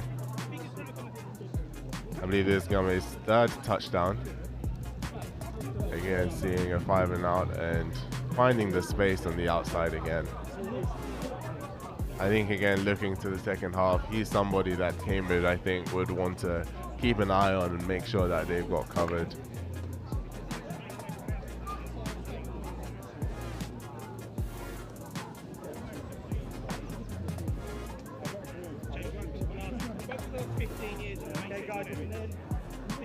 And that's it for the first half. We now have Miles, who's going to interview one of the Oxford players now. Sending it down to you, Miles. Hi, I'm here with number 16, making big plays today. Tell me a little bit about what your performance today means to you and the significance of it in terms of the varsity match. So I've been told I've just tied the all-time receiving number of touchdown for the Lancers. So hopefully we're going for one more, and then I'm gonna let my plays for other players shine a little bit. And what's your plan for getting that last one? How are you hoping to score that touchdown? Well, what we've done so far has been good, so I think we're just gonna keep up with the game plan. But that's mostly it. I don't think we have anything specific for me to get it. But I mean, guys are cheering for me, and it's nice in the huddle and stuff. So yeah. You don't have any special plays written up in the playbook for last-ditch effort situations? I think we have, but we're keeping it in the playbook a little bit. Maybe in the second half we're going to show them. I don't know. Yeah. They might be listening to this broadcast, so you don't want to let them know that. Maybe, yeah. Okay. And then in terms of your time at the Lancers, how does this game compare to the rest of your games and the other experiences you've had so far playing with the Lancers? It's been just so far a great experience to be in Oxford and have the chance to play American football. I would say the biggest difference now is the temperature. It's very hot. It's very hot. We're all sweaty. We're all drinking a lot of water, but that's mostly the biggest difference, I would say. And then how have you guys been dealing with that compared to them? Do you feel like you've slowed down a bit? Do you feel like they've slowed down a bit? How do you think that's been impacting the game so far? I think it lets the chance for other player to play a little more because we're rotating and we're letting everyone play. But yeah, and it's nice. Also, another difference is it's nice to have a big crowd behind and cheering for us and for Cambridge as well. Mostly for Oxford, I hope. Yeah, exactly. Yeah. All right. Well, thank you for your time. We've got our next interview lined up here. Thank you. How's it going, Coach? Yeah, good. Thanks. Yourself? Going great. So you scored 28 points so far. How does it feel? Yeah, no, it was a good half. I think that's what we hoped coming in. Having a good season, obviously getting to the Div 1 South final. This was the expectation that we set for ourselves. But obviously, you never know what turns up on the day, and we have to go out and execute. So we did that. The trick play we tried on the second start of the second drive didn't go quite as we planned. It could have gone a lot worse. But we came back and made some big plays. But we also left a lot of yards there as well. There's some hitches and slants there that we could have come back to, and so I think that's the focus in the second half. And how have you seen the Cambridge defense compared to the other Division 1 defenses you've been playing this year in terms of both quality of play and physicality? Yeah, I think they've been good up front. Our offense is designed a little bit to get outside the pocket, and I think they've adjusted to that a little bit second half or second quarter with defensive line and sort of moving to the edge a little bit more. I think at secondary they've gone to a quarters coverage, while early on we're in cover 6 and weren't quite adjusting to our quads. So I think that they've sort of maybe expected something different to what they've seen. I'm not sure, but no, they're a well-organised team. Well, that's always good if they don't expect what happened. The other question I have is we've seen a few offensive penalties called. What's the plan to sort of reduce those? And obviously we're still up by 28, but what impact do you think those are going to have in the second half? Yeah, and that's the little things. We got to clean those up because that kills drives, and obviously we want to put more points on the board. But if we don't clean those up, we're going to go 3 and out, and that's that's never the goal of an offense. And maybe they get a score, and it becomes a slightly different game. So yeah, cleaning up the holds, cleaning up those few penalties, and cleaning up those drops is always the goal going into a second half or a new drive. All right. Thank you for your time. Yeah. All right. And I guess we'll be back with you in a few minutes. Okay, excellent.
Listen, I'm trying.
Good afternoon, everyone. Welcome back to the 17th annual Varsity Bowl between Oxford University Lancers and Cambridge University Pythons. It's been an exciting first half, hasn't it, Daniel? It has. It's been very similar to last year so far. I think it's the same half-time score at 28-0 to Oxford. Some very exciting big plays from Oxford, and Cambridge, again, not quite getting it done, showing signs of life, moving the ball, a few big plays here and there, but not quite enough to get any points on the board yet. So that's definitely going to be the target early for Cambridge in this second half.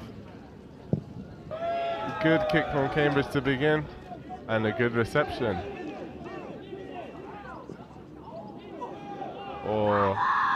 And some good yards gained. Running it back to the 35-yard line, but another great kick from Jake Edwards. He's been a fantastic find for Cambridge, both at kicker and at slot receiver for them today, with a big play in the first half.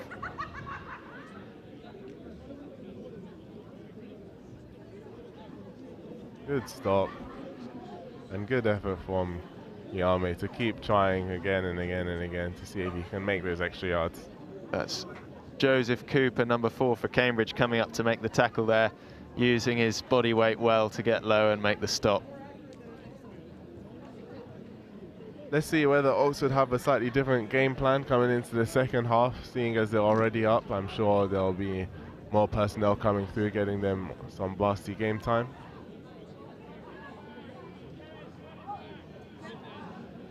As you see, we've got Ethan at quarterback.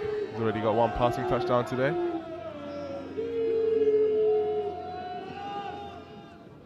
And quick release, good reception. And a good move to make those extra yards. Yeah, very nice move there from Abdul Hamid to make the first man miss.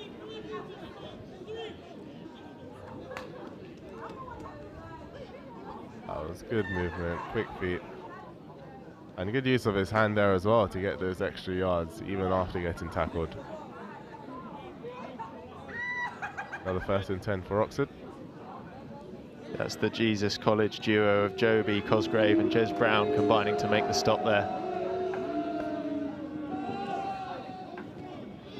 Ooh. Same play again. He comes off for Kelly, who almost had that big play again in the first half. You just saw that last moment, he took his eyes off of the ball as the pressure was coming. So it's good from Cambridge to make sure they put pressure on him, just cause him to lose focus there and cause him to drop the ball.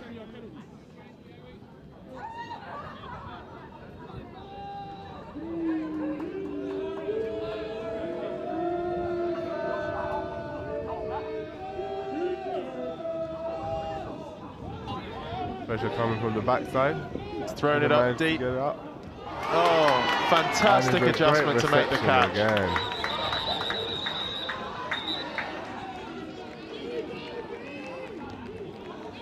Really fighting his way around the DB there, who was in excellent coverage but just lost the ball in the air. As we'll see, I think the pass wasn't accurate to begin with, but good adjustment there from the receiver to be able to come back and to be able to receive the ball. And good power there in being able to still stay on his feet with 2 defenders trying to bring him down.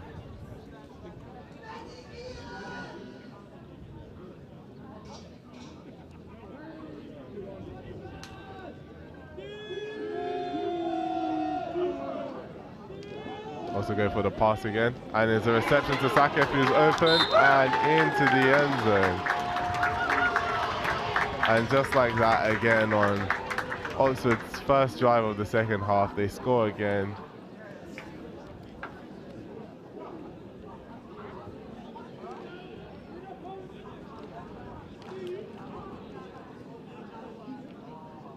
And with yards of space, it was good movement from Sakef. And great awareness from the quarterback to pick him out. And after 5 plays, I think Oxford managed to get into the end zone. You couldn't ask for a better start to the second half for Oxford.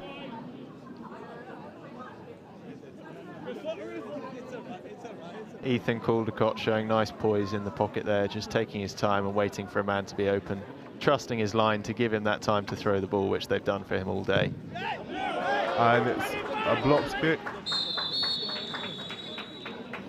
Joel's first miss of the day. I think that was Joseph Cooper off the edge getting to the ball to block that. Good speed from him off the edge and then recovered by Jez Brown, number 41. Well, now is Cambridge's opportunity to respond. Do you think we're going to see anything different from the offense as they come out on their first attempts? Well, they know they're going to have to go for it here if they want to make something. I think the target for Cambridge now is to put some points on the board. The win is drifting further away, unfortunately, so I think they can't be conservative anymore, but it's going to be going back to what's worked for them. So if they can find that space down the field, then Max has got the arm to take a shot. And some of those outside runs have also been where Cambridge have found the yards. Cameron Strong also has had 2 carries coming in at running back, and they've both been big carries with big hits and driving men backwards. So Cambridge should look to go to him again in the second half, go to him more and more often.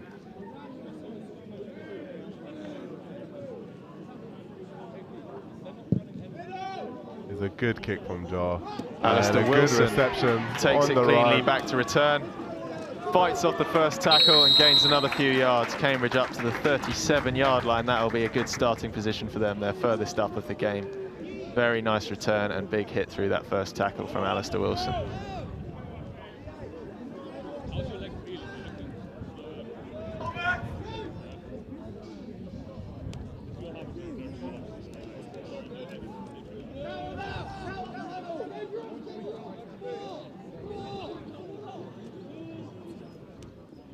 Gabriel Aston late to join the huddle there, but now Cambridge have 11 on the field again.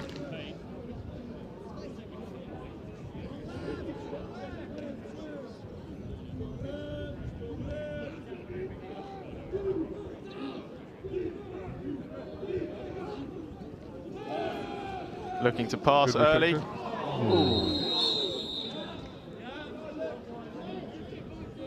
Just missed the catch there. Isaac Baxter hit in the back there as the ball went through his hands.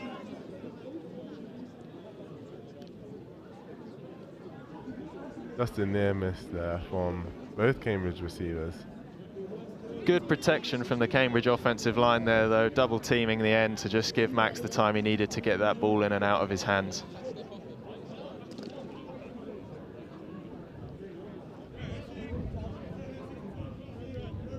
James Tomling back in the offensive line now, so no longer the heavy formation for Cambridge.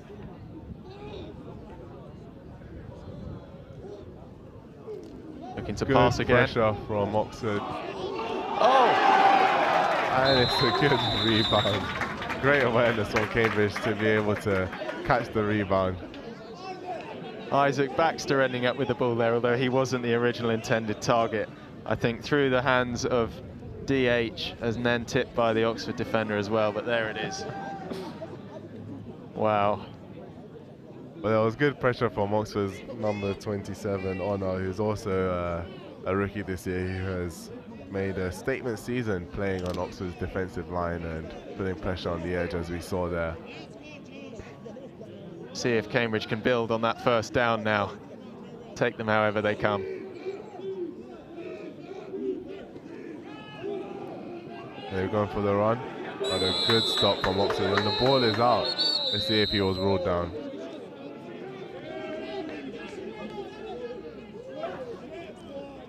Hard-nosed running again from Gabriel Aston, but met immediately by 2 defenders here. Cambridge need to find a way to get some shove on that right-hand side.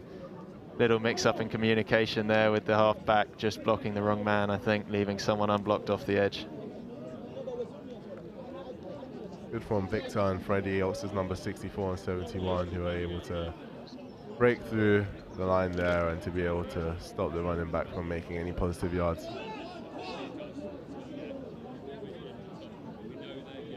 Second down now, and Cambridge stacking the right-hand side of the field here. Although that was ruled as down, I think looking back at the replay in slow motion, that looks like it could have been a fumble.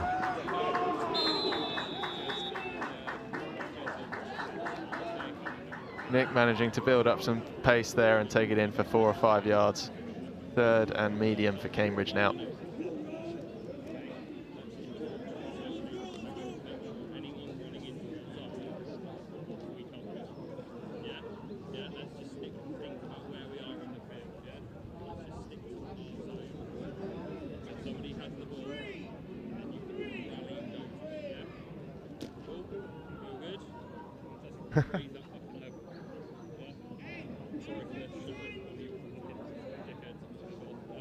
Third and 6. Cambridge needs something here. And they've given it to Cameron again, the And big good body space. running back. What a bulldozing run this is. And there's a flag on the play, although I think if this does get ruled as okay for Cambridge, they're just 2 yards short of the first down.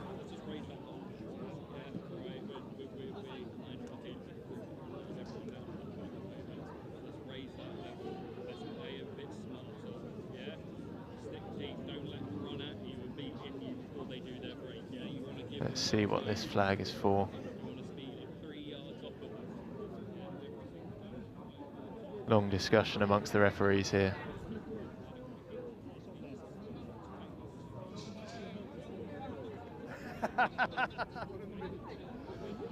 Personal foul. Face mask. Defense. 15 yards. First down. Now that is big for Cambridge. 15 yards not only gets them the first down, but brings them that much closer to the touchline. Let's see if we can see that on the replay. Yeah, there it is. I think number 7 on the back of the helmet on Cameron Strong. That's a good call from the referees to spot that from there, hidden in the bundle of players. Suddenly, Cambridge find themselves in good field position. Let's see if they can turn this drive into some points.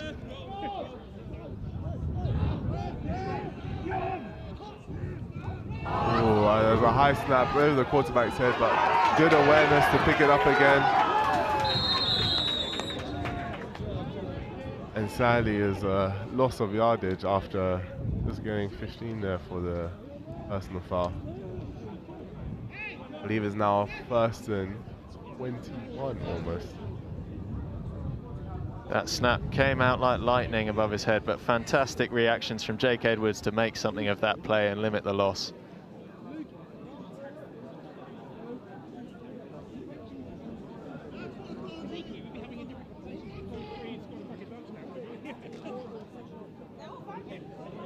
And that's how quickly you can go from gaining yards from a penalty to losing yards for a botched snap.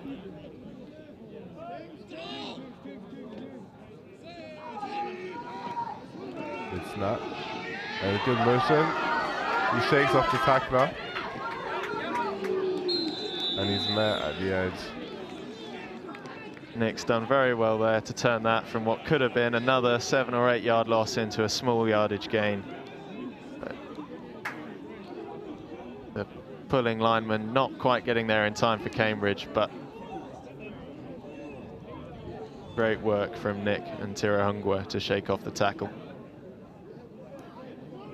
I believe that's Tony there having his go at playing in defense. I believe next year looking to be one of Oxford's starting running backs.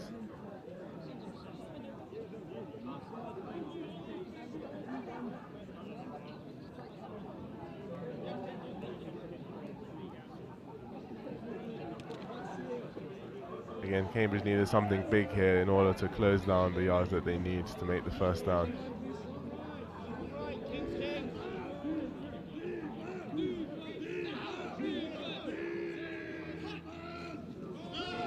Also blitz, but Cambridge pick up the pressure. It's sadly overthrown. No one home again for Cambridge.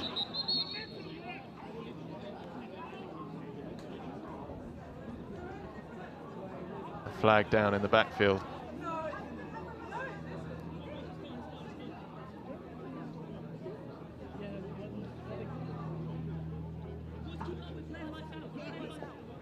Personal foul.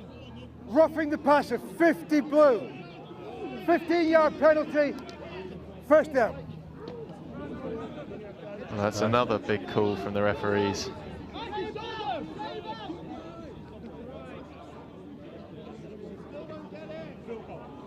we see this again. That looks soft. Unfortunately, we panned away from him, but it didn't look like a big late hit on the quarterback. I don't think Cambridge will be complaining to have that penalty. No, well, you take them where you can get them, and it's put Cambridge in good position again. That's totally negated the big loss from the botched snap, so Cambridge have been bailed out of a hole there. See if they can make something of this great position now.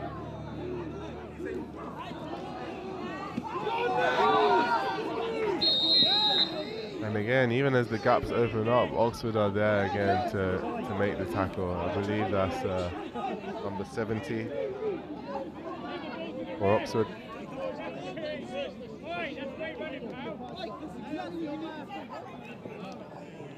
That was good to shake off his blocker and to get in there and make the tackle.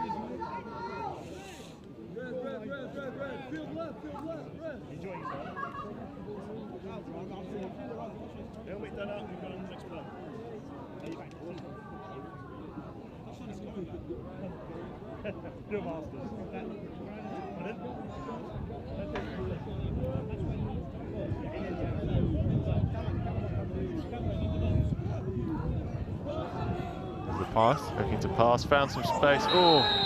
And it's great defense from Oxford to intercept the pass before it reaches the receiver. That's Hudson there who made a great tip on the pass, stopped it from reaching the receiver. Let's look at that again. Does fantastically well to anticipate that play and get a hand in there. Fine margins, fine margins. I think Cambridge find themselves having most success when the ball is released quickly and they catch Oxford off guard. And I think particularly being this close to the end zone, that's something they're going to have to utilize now in the second half.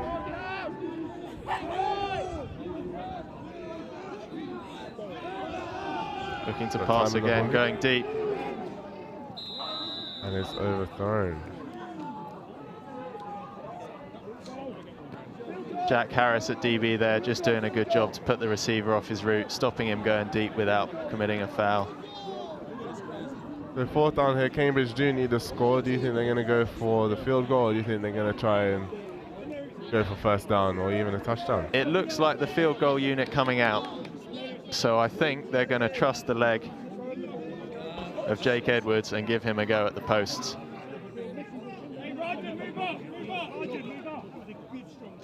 Cambridge just looking to get some points on the board now. Snap's good, hold is good, kick short. And the kick is good. And the Cambridge are now on the scoreboard after getting that field goal. That's the best field position they've managed to get all day, getting into Oxford's 20. And hopefully this will be able to rally them to go forward now and put more points up on the board.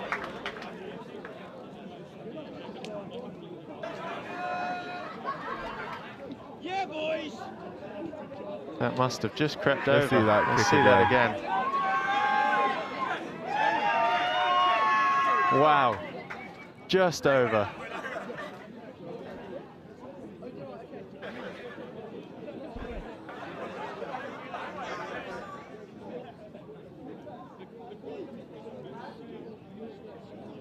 Let's see this really close up. Yeah, I think that is good. Yeah. Kick was good.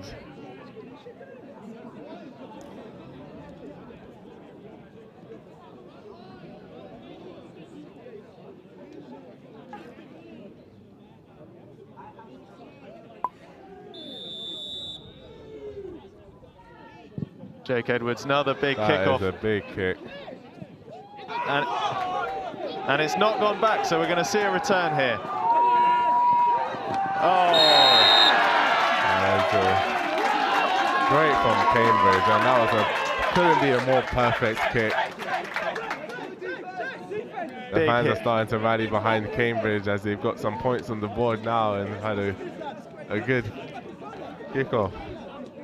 This is a big tackle from Alistair Wilson there, putting the shoulder in, driving him out of bounds. That collision of helmets couldn't have felt good. maybe this is the start of a bit of a momentum for Cambridge as they look to get a foothold back in this game.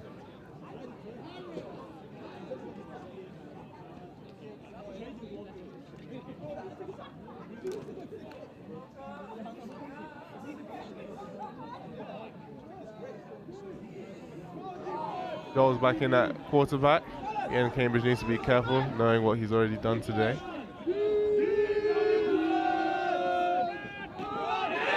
Run met immediately. And it's a tackle for loss for Cambridge. Definitely, it does feel like they're starting to gain some momentum, and the crowd too seems to be finding the support behind them. Let's look at that again.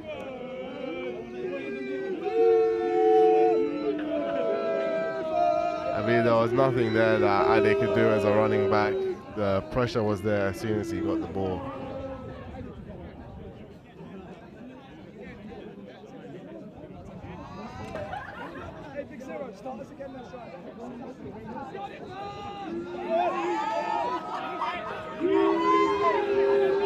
That was Samuel Altas off the edge quickly to make that tackle, wearing number 70 today.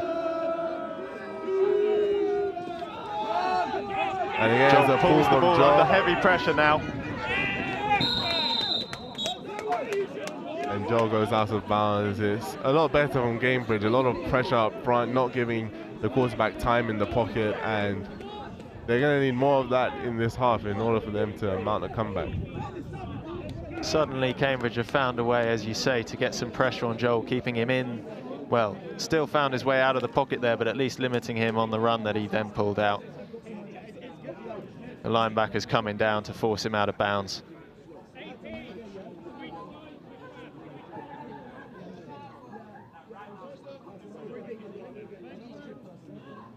Third and 12 for Oxford.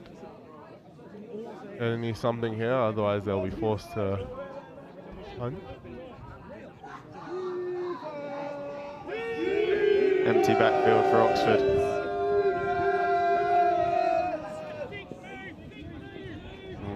And it's going to be a free play because of Cambridge being offside, but I think Oxford will likely decline the penalty, seeing that did result in a big play for them. Nice catch again by Kelly in that contested catch.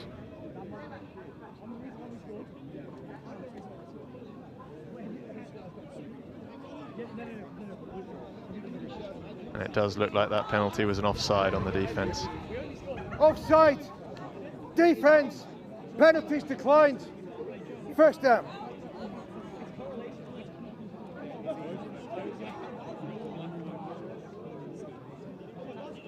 Yeah, with Cambridge's defense going offside, Oxford had a free play and they made the most of it. It is good heads up from Oxford receivers to still work really hard on the free play. Good heads up from Joel there to know he's got the freedom to take that shot into double or triple coverage because it's consequence free with the penalty already down. Good fake from Joel, and he's got space. And Joel muscling his way through for another first down.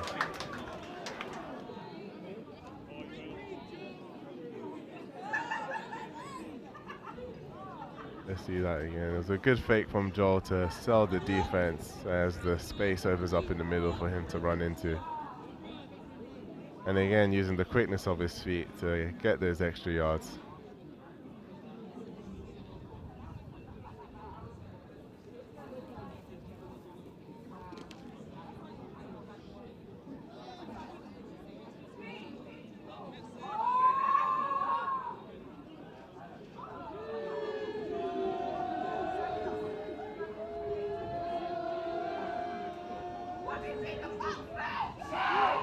Another fake again, but good pressure from Cambridge's defense. Joel still finds the Joel edge. just too quick and able to find the edge.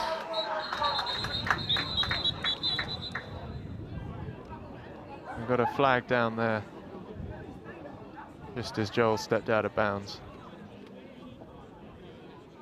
I think that last play there just showed that Cambridge's momentum hasn't gone, even though Oxford have had a couple of big plays there, and if they can keep up with that intensity, No foul in the I'm play. sure they'll get some reward from it.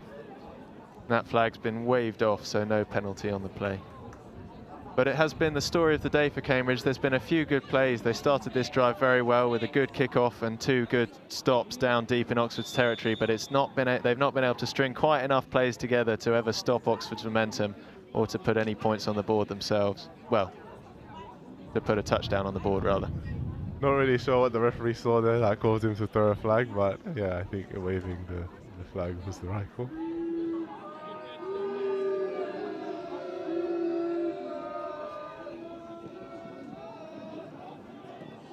Good pressure again from Cambridge, but just too much space outside for Joel to run into. Broken up by Cambridge's defense. That's very well done by Joby Coleman there, coming in to stop that. Joby Cosgrave, sorry, coming in to stop that one getting through. Abdul was the target, who had good reception at the beginning of the first half, which led to Oxford's first touchdown this half.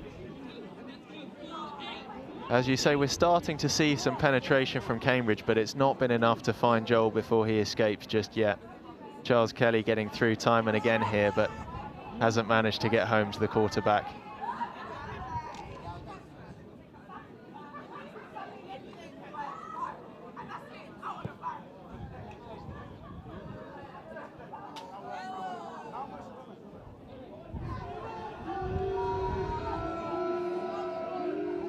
Backfield for Oxford.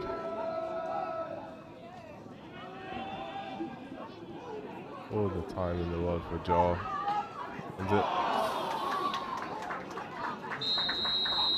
That's unlucky miss.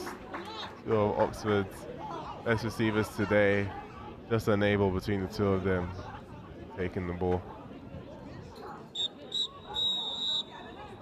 Let's see that again.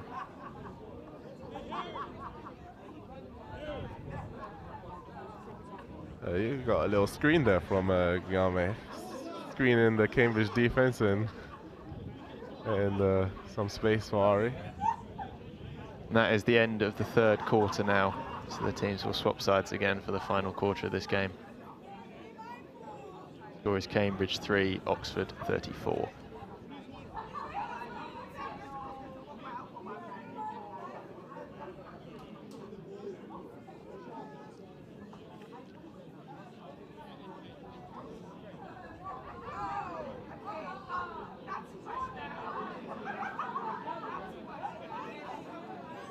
It's been an encouraging third quarter, I think, for Cambridge. Not only managing to get points on the board, but definitely we can see some aggression coming through on their defense, being able to penetrate through Oxford's offensive line.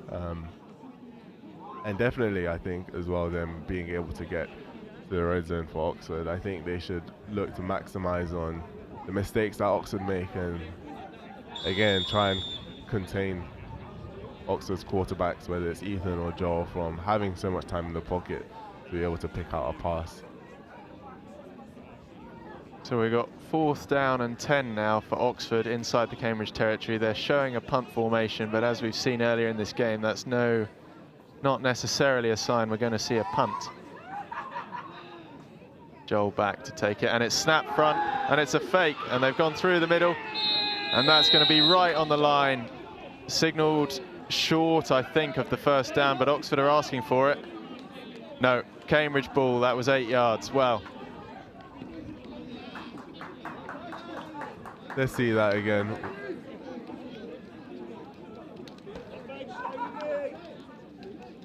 A good fake, but yeah, as you can see there, the player was down just before the first down marker at the 32-yard line. Direct snap to the up man, Victor Angelov, eventually brought down, I think, by Brandon Starts, Cambridge's centre and middle linebacker today. Good awareness from Cambridge to stay alert even on the fake punt.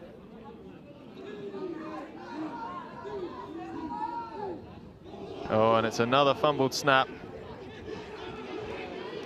Oh, and that's a bad sack to take from Cambridge. That's a loss of, well, maybe 20, 25 yards they've taken there. Mistakes have cost Cambridge today, unfortunately, just putting themselves in a hole a couple of times now. It's looking like a tough ask to take this drive anywhere.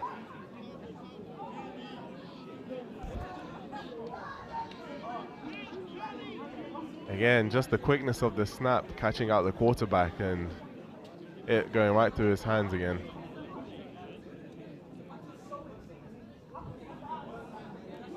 Second and 24.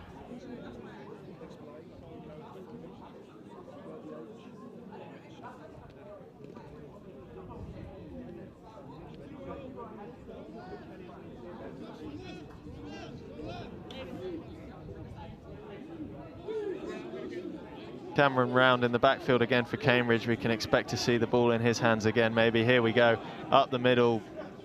Bulldozing run, staying on his feet, still on his feet. And now brought down. I think Oxford are asking for it. I think they believe that they've managed to force a fumble and recover the ball.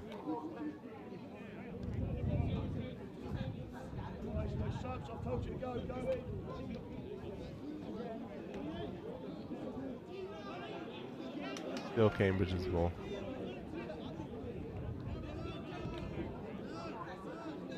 Cameron Round really rumbling with it there. Gain of 5, 6, 7, 8 yards. That ball did look like it was out early, didn't it? That ball definitely looks like it wasn't in his hands when he went down. Cambridge maybe getting away with it again there after one of those in the first half. 3rd and 11 now.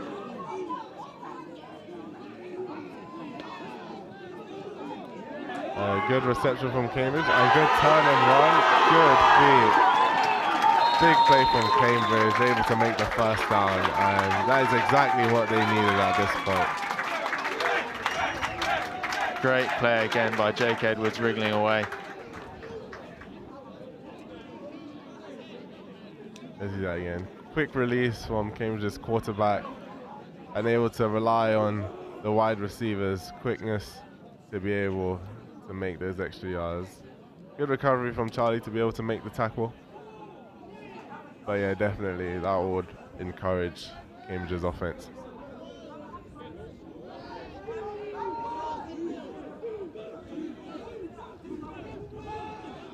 Hand off to Daniel Harry up the middle, which is good for maybe 3 yards.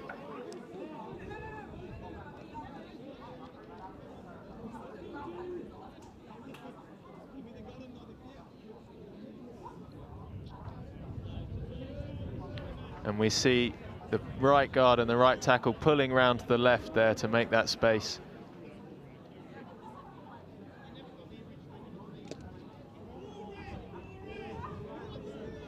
Perhaps actually a bit of a miscommunication there with the runner not going up behind his blockers, but 3 yards Cambridge will take on first down.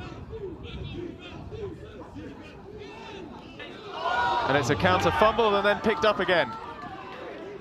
It's positive yardage. Good recovery to be able to pick up the ball there and make something out of what would have been a loss on the play. Great stuff from Cambridge.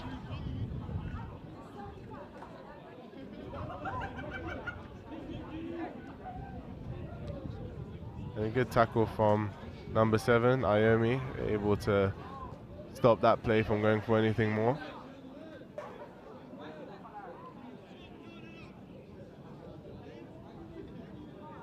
Third and short for Cambridge now, which isn't a position I remember them being in today, much if at all. So we'll see what they've got here.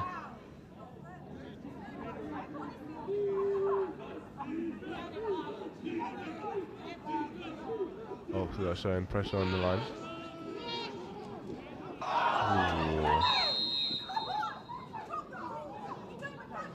Yeah, and unfortunately for Cambridge, just unable to bring the ball in has cost them where they really needed it.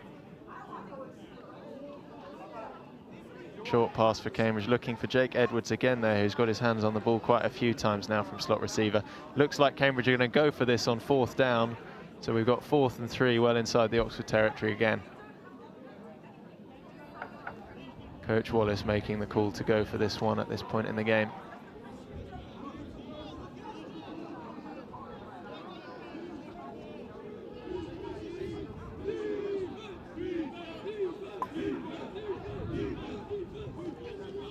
To run up the middle. Alistair Wilson, has he got there? I think he has. Let's see how they're going to spot It this. looks like he might have just made it with that extra lunge forward at the end. Let's see where they roll him down.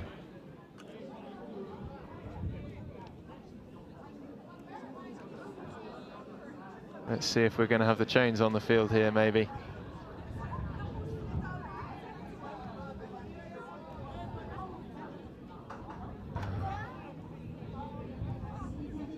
Let's see what they decide here. Lots of deliberation. Yeah, we are having the chains brought on. Let's see.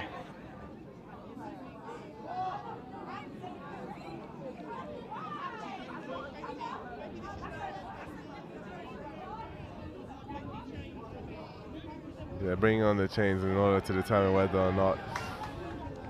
That looks short. It is short by a matter of inches. By a matter of inches. And that is unfortunate for Cambridge, who've done really well to drive back up the pitch, having a good reception there earlier in the drive and being able to get back into Oxford's territory. But just a matter of inches was the difference between making the first down or not.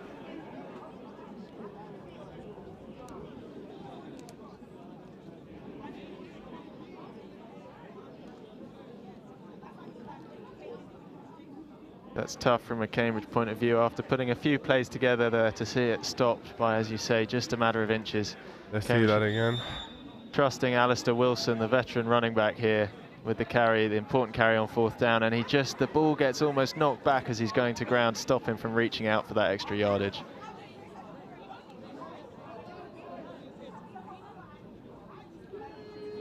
Ethan back in at quarterback. Joel is in at wide receiver.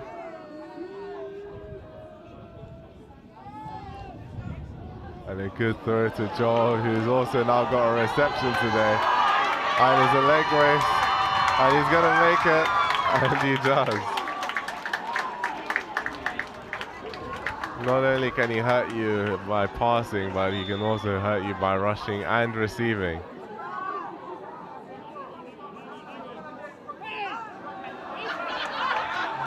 I believe that is 2 years in a row in which Joel has had not only a rushing, receiving, and also a passing touchdown in the same game.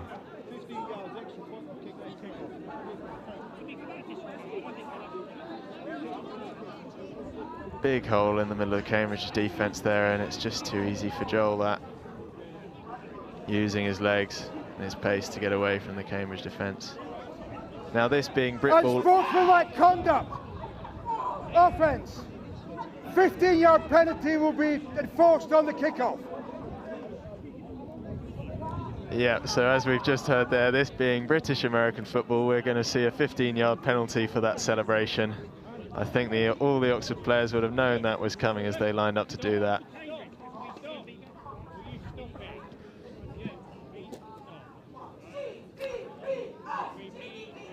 And also something about Britball, once the scoreline has a difference of more than 35, we end up with a running clock now, so unless Cambridge do manage to pull something back, then the clock is going to be running and will no longer stop.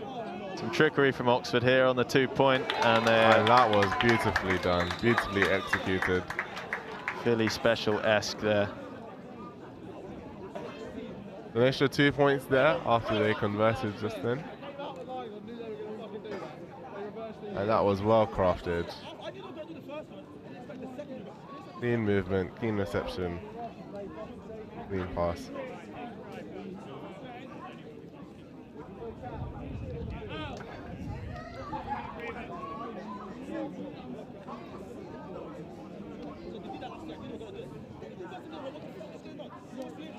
As you see now, Joel with 2 touchdowns today and Guillaume with 3 there on the pitch, celebrating with one another.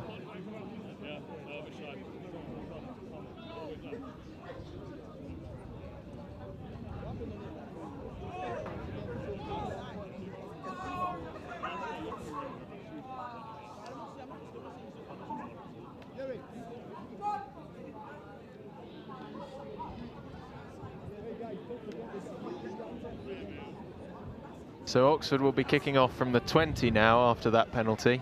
So back 15 yards. We'll see if this gives Cambridge the opportunity to mount some sort of a return here.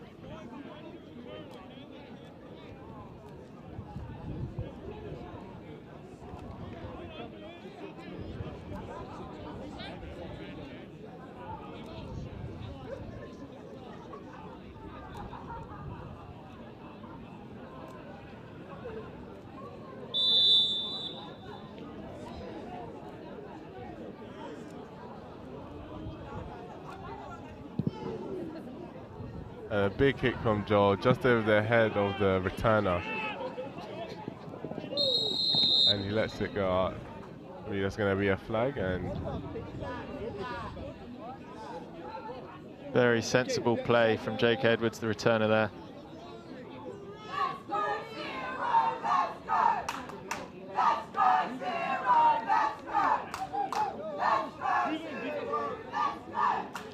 Cambridge fans starting to mount a chant in support of free kick out of Cambridge's bounds offense. The kicking team.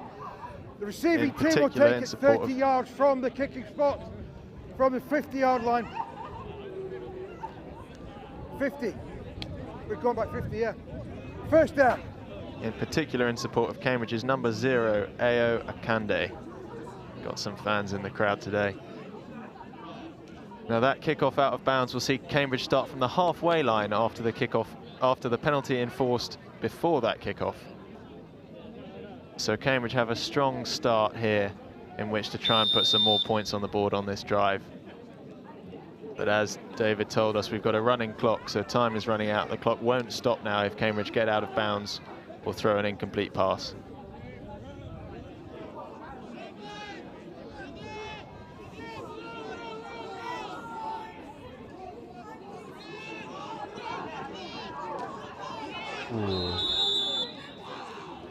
Good spin, but also a big hit from Oxford's number 81. That would be Connor.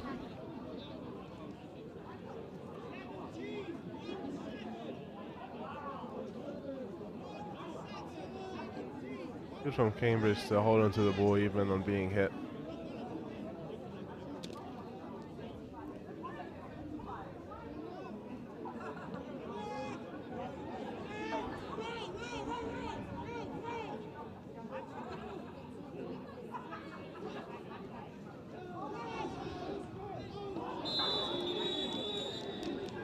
And just a missed pass there.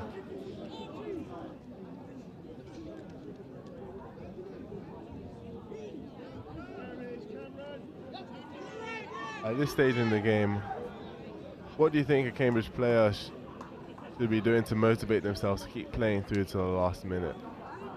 Well, obviously any thoughts of a win have long since gone out the window, but for the Cambridge players, you still want to get out there and make a play. This is the varsity match. Obviously the match is being live streamed. You want to go out and give a good account of yourself even to the end. You're playing for pride at this point, but Cambridge, they want to go out and make big plays here. In a similar vein to last year on our final drive of the game, we made 2 big plays and we went down the field and scored a touchdown. The Cambridge players would love to do that now, even if it's not going to change the result of the game. Yeah, and I just think the receiver had switched off there, number 14. That quarterback was looking at him, but he didn't seem ready to receive. 4th down now, I think. 4th and 9 we've got here. You have to imagine Cambridge are going to go for this again inside the Oxford half with 2.5 minutes left on the clock. Yeah, quarterback Max is still in.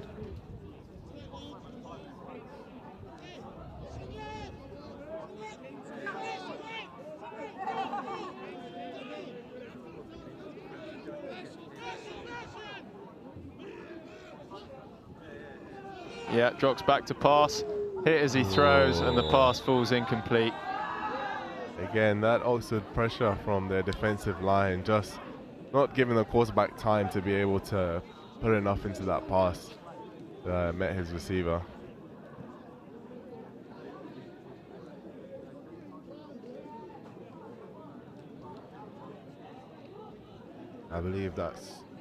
I Ade again coming off on the edge, Yeah. and with his speed and quickness being able to... Fastest off the edge there as the blitzing linebacker actually put the Cambridge left tackle in conflict, leaving Ade unblocked as the running back didn't get there in time.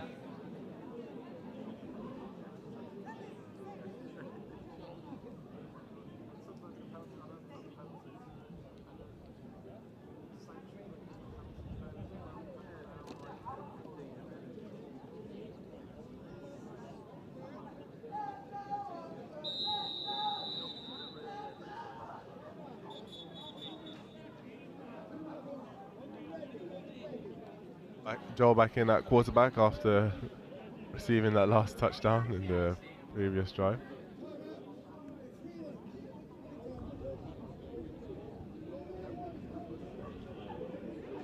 The referee just signalling here that both teams still have 3 timeouts they can call, and I think this is the 2-minute warning. So 2 minutes left to play in the game, both teams with 3 timeouts. Oxford on for what could well be their last possession. It's toss and big play from Cambridge there. Charles Kelly finally getting home as he's been penetrating through all day, makes that tackle, and that's going to be a loss of 17 for Oxford. Looking to put some more trickery in there, maybe with a reverse pass like we saw last year, but Cambridge not falling for it this time and getting home quickly. Charles Kelly beating his man off the edge and taking down Ethan, I think, who's rotated in at quarterback all day, taking him down again.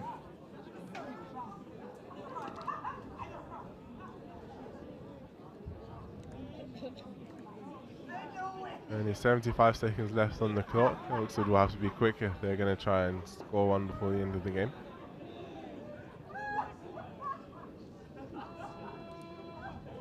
Plenty of time here, and still Cambridge struggling to get pressure. Joel steps up and throws. No one to receive. Kelechi, I think, can't quite adjust to make that catch.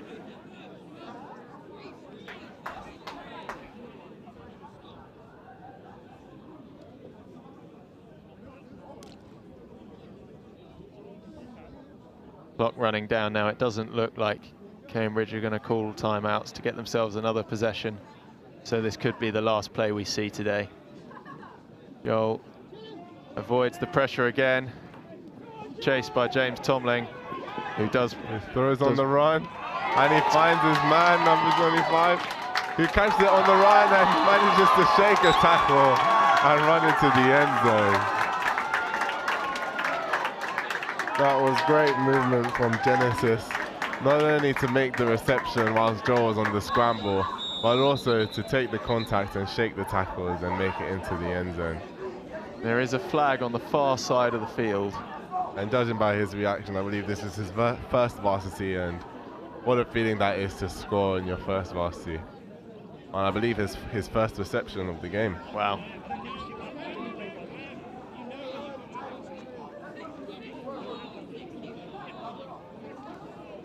That is a huge play. Once again, it looked like Cambridge were going to get home to the quarterback, but Joel found a way to get the ball off and find his man all the way down the field again.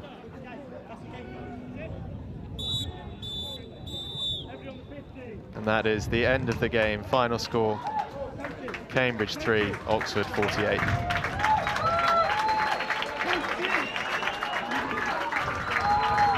And there we have it, the 17th annual varsity ball between Oxford University Lancers and Cambridge University Pythons. And as we're seeing there, that last touchdown there, great stuff from Genesis, shaking a tackle, missing another man, and using that speed to get away into the end zone. Again, Joel utilizing his throwing strength to be able to throw under pressure, may I say.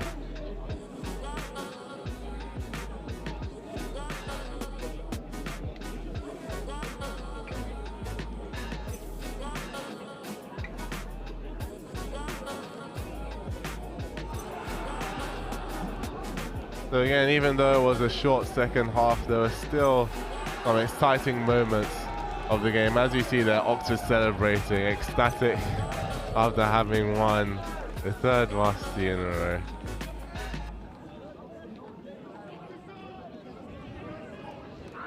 I believe. Second. Second. Yeah. 3 years ago was actually, or 2 years ago was when Cambridge actually pegged Oxford here, 14-12. So we're seeing the full game highlights now. This is our first touchdown again. I believe Yame steps aside in the second half to allow some of the other players to get in on VARSITY, but he had a great game today. 3 touchdowns, big receptions, good adjustments on difficult throws, and yeah, definitely a top performance from him. Would he be your nod to win the VARSITY MVP?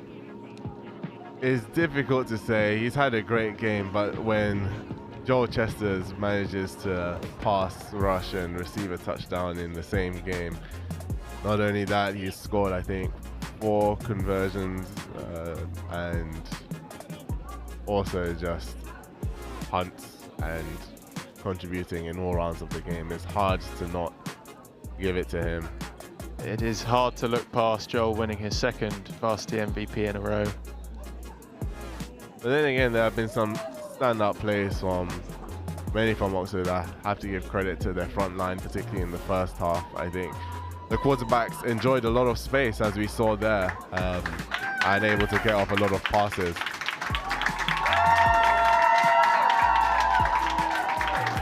I think as well some big plays from Ari and Saketh, and those who showed what they can do in the years to come in other plays. And I think Cambridge too can take some encouragement. The second half performance was definitely a lot more encouraging than the first, and I think had they have come out with that intensity to begin with, it would have definitely been a different first half, which could have given them the momentum going into the second. Now obviously Oxford American football has come on a long way in recent years, and there's a gulf opening up between the two sides a bit, which we've seen in the results in recent years. How did it change between when you started as a rookie, David, and now, and when you finished last year? For sure, I think around the period that I joined the Lancers, there were a good number of rookies, I think, that created a good core within the team. And I think having a core of players who are around year on year makes a big difference for particularly those rookies who do come in subsequent years, and they help create a culture. They help create a culture and a determination, because players today who played 2 years ago and remember what it was like to lose 14-12 would pass on that desire and motivation and hunger onto those that come. And I think as well as the team itself develops talents, as we see people like Joel, as we see people like Ari and Saketh and Kelly and Iomi and players, Josh, all of these guys who have been around and we've seen their progression throughout the years, it raises the level within the team as players come and players are retained and they build their skills. And I think that's one of the main differences, because we don't have lots of funding that allow us to bring in a whole team of people from abroad, but actually with the one student that is sponsored to play that's on a scholarship, the rest of the team is made up with students, and the most standout players that have contributed are those that have been here for a few years. And so I think that's one of the main things, getting in players and getting them to stay and stick around and invest in the team.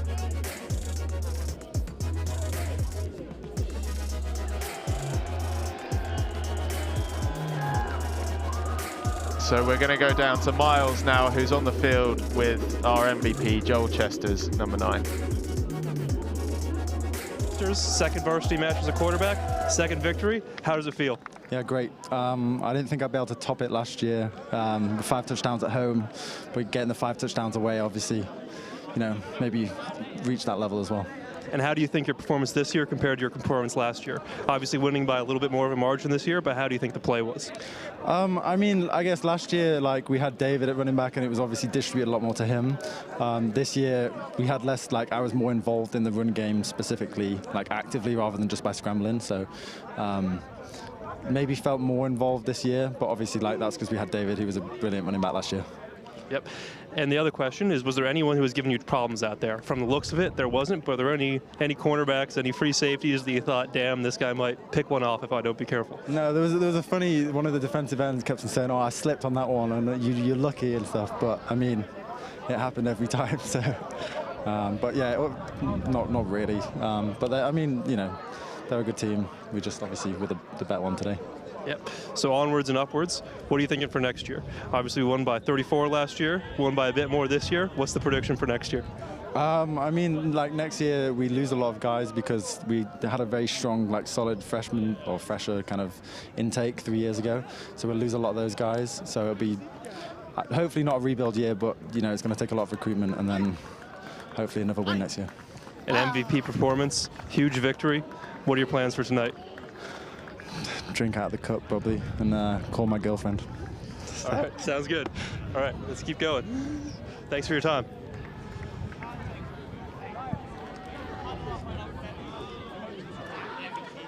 Coach Fitty, dominant victory today. It was a good one. I think that's the largest margin we've ever won the varsity match by. What role do you think the trenches played in that victory? They want to enjoy the game and want to show what they reached this year. They are doing the best in the whole year. So I think we have a lot of great guys, and they are doing all the time the best. Sometimes need to push them to do it harder, but yeah, we have many great guys. I think this is a great rules, and yeah, that's they show now why we reach in this year, that why we are on where we are. So yeah, I think this was a best performance of us almost in the year. So yeah, that's one. And the offensive and defensive line often get overlooked by the fans. So who do you think you want to shout out in terms of an amazing performance today? Or anyone who, yeah. I know the result is not shown. This was a big difference between the two teams, but that was very hard, the preparation in the last some weeks. And I saw we could do our best and they could do their best, and you shows yeah, this was the greatest time what we can do, and we reached this point. So we need to learn. There was some mistake during the game. Every time there is. So has a many stuff. We will see next year what we could do, and need to get getting better. And when we win, that's great. We need to learn. When we lose, we need to learn. We learned a lot from the Exeter game. We lose a lot, but yeah, we need to do the best next year and to see you again. Well, thank you for your time. Beat them by more than 45 next year. That's the plan. Thank you. Okay, so we're going to go over here, see if we can get an interview with one of the star players or maybe the head coach, but we'll see. They seem to be a bit involved. Over here. So here we are. Offensive coordinator. How did it go? Second half, put up quite a few numbers. That was fun. We tried to we want to get some guys some touches. We're trying to get some records. We had Guy. I won't try and say his surname. He matched the career and season all-time touchdown record set by Jesse Rhodes a few years ago.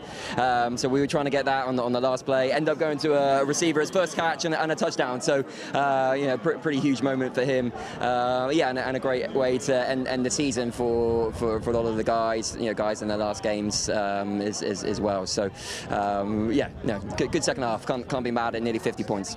And yeah, nearly 50 points. Can't be upset. But what do you think about in terms of young players and replacing people for next year, and how it's going to look next year compared to this year in terms of losing veteran players? Yeah, that's always the university cycle, and you go back to the drawing board a little bit, work with schematically and playbook wise to sort of see who you've got.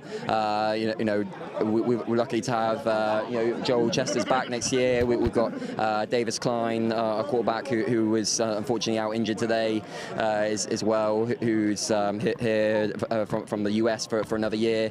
So we've got some guys to build around, which is always nice. But yeah, we've definitely got a lot of leavers. But hopefully some new guys come in, and I think we're a growing sport in the university. And there was obviously a post the other day from the Vice Chancellor, and hoping more guys will come out and enjoy the sport that is American football. And what role do you think having our own pitch and the RC Millsap pitch has played in increasing the popularity of American football at Oxford?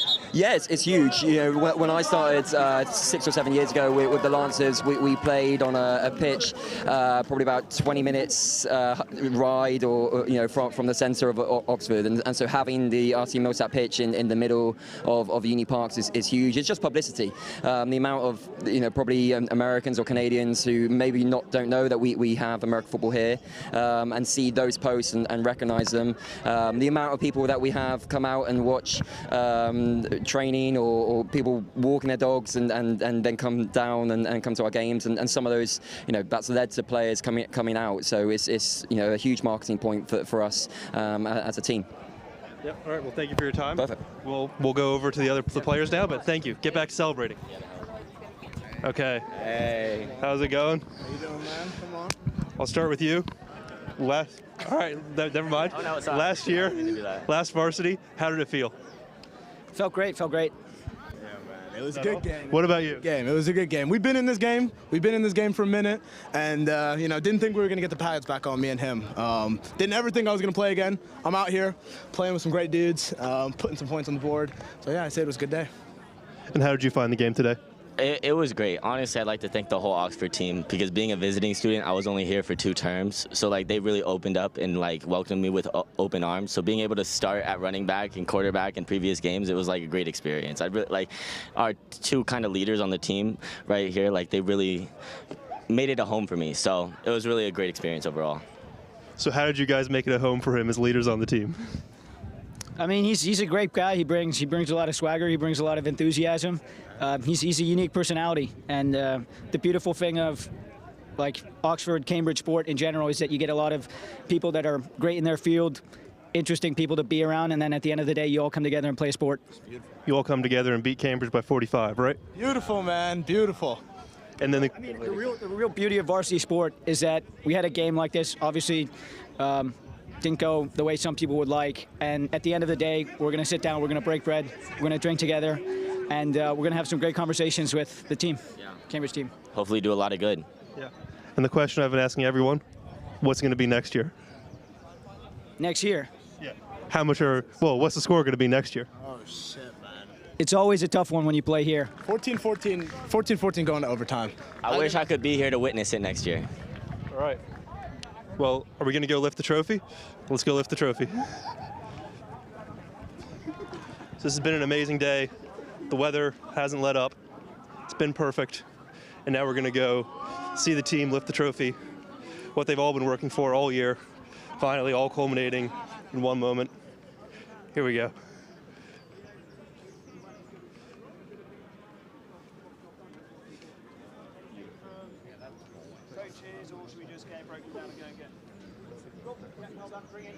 Take a picture, take a picture. Right down. Break down, we'll get a quick picture. Oh, wait, yeah, where?